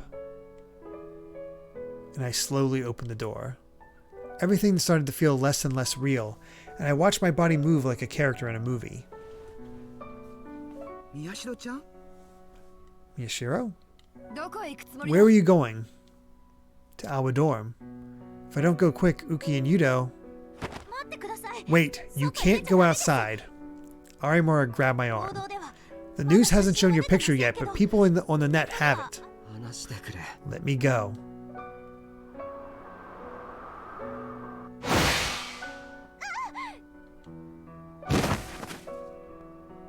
Arimura screamed and her hand was knocked away. Miyashiro. It was only when I saw the look of shock on her face that I realized I'd used my power. I could see the D-sword. The symbol of my useless power, which couldn't even protect the girl I loved. なんだよ What good is this thing anyway? この Damn it. Damn it.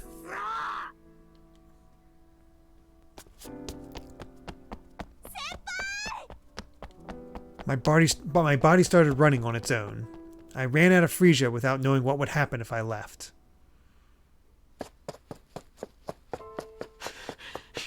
All right. I would say that's a good place to stop.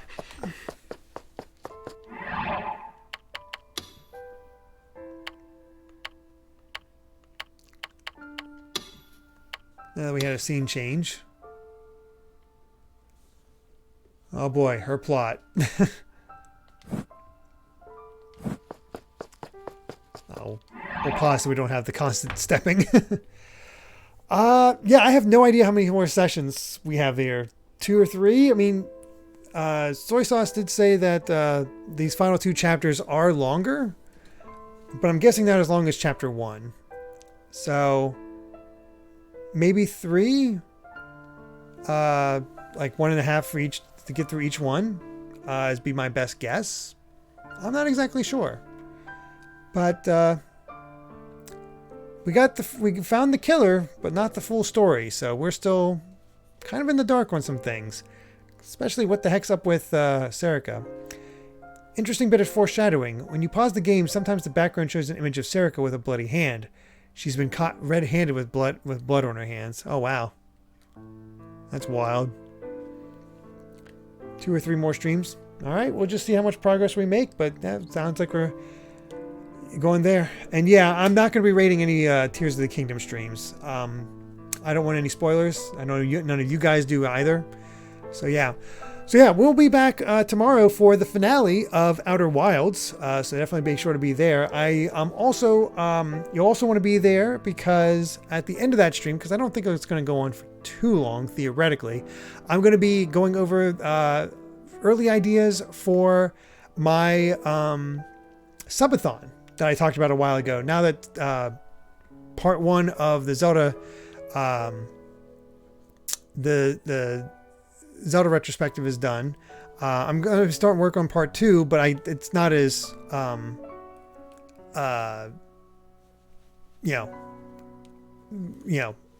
needs to be out as soon as possible. Wanted to get it done as soon as possible, but it's not as like a hard deadline as I had with this one. So yeah, got all that. So we'll go over those plans after we beat Outer Wilds. Otherwise, we'll be back next Sunday for more Chaos Child as we get closer and closer to the end of this story. And got hiccups. And it looks like, Bloob is playing Breath of the Wild, but hey, we don't have any spoilers for that. That works out. We'll raid Bloob. Because I think it's the first time she's ever played it. So that'll be fun. As for our raid message, what would be a good raid message? It's not something related to our game. It'll be just confusing. So some dumb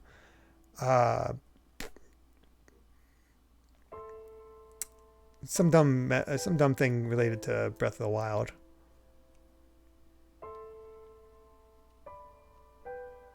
Well, related. Oh, I got it. Yeah, you read my mind, Rusty. Yeah, haha.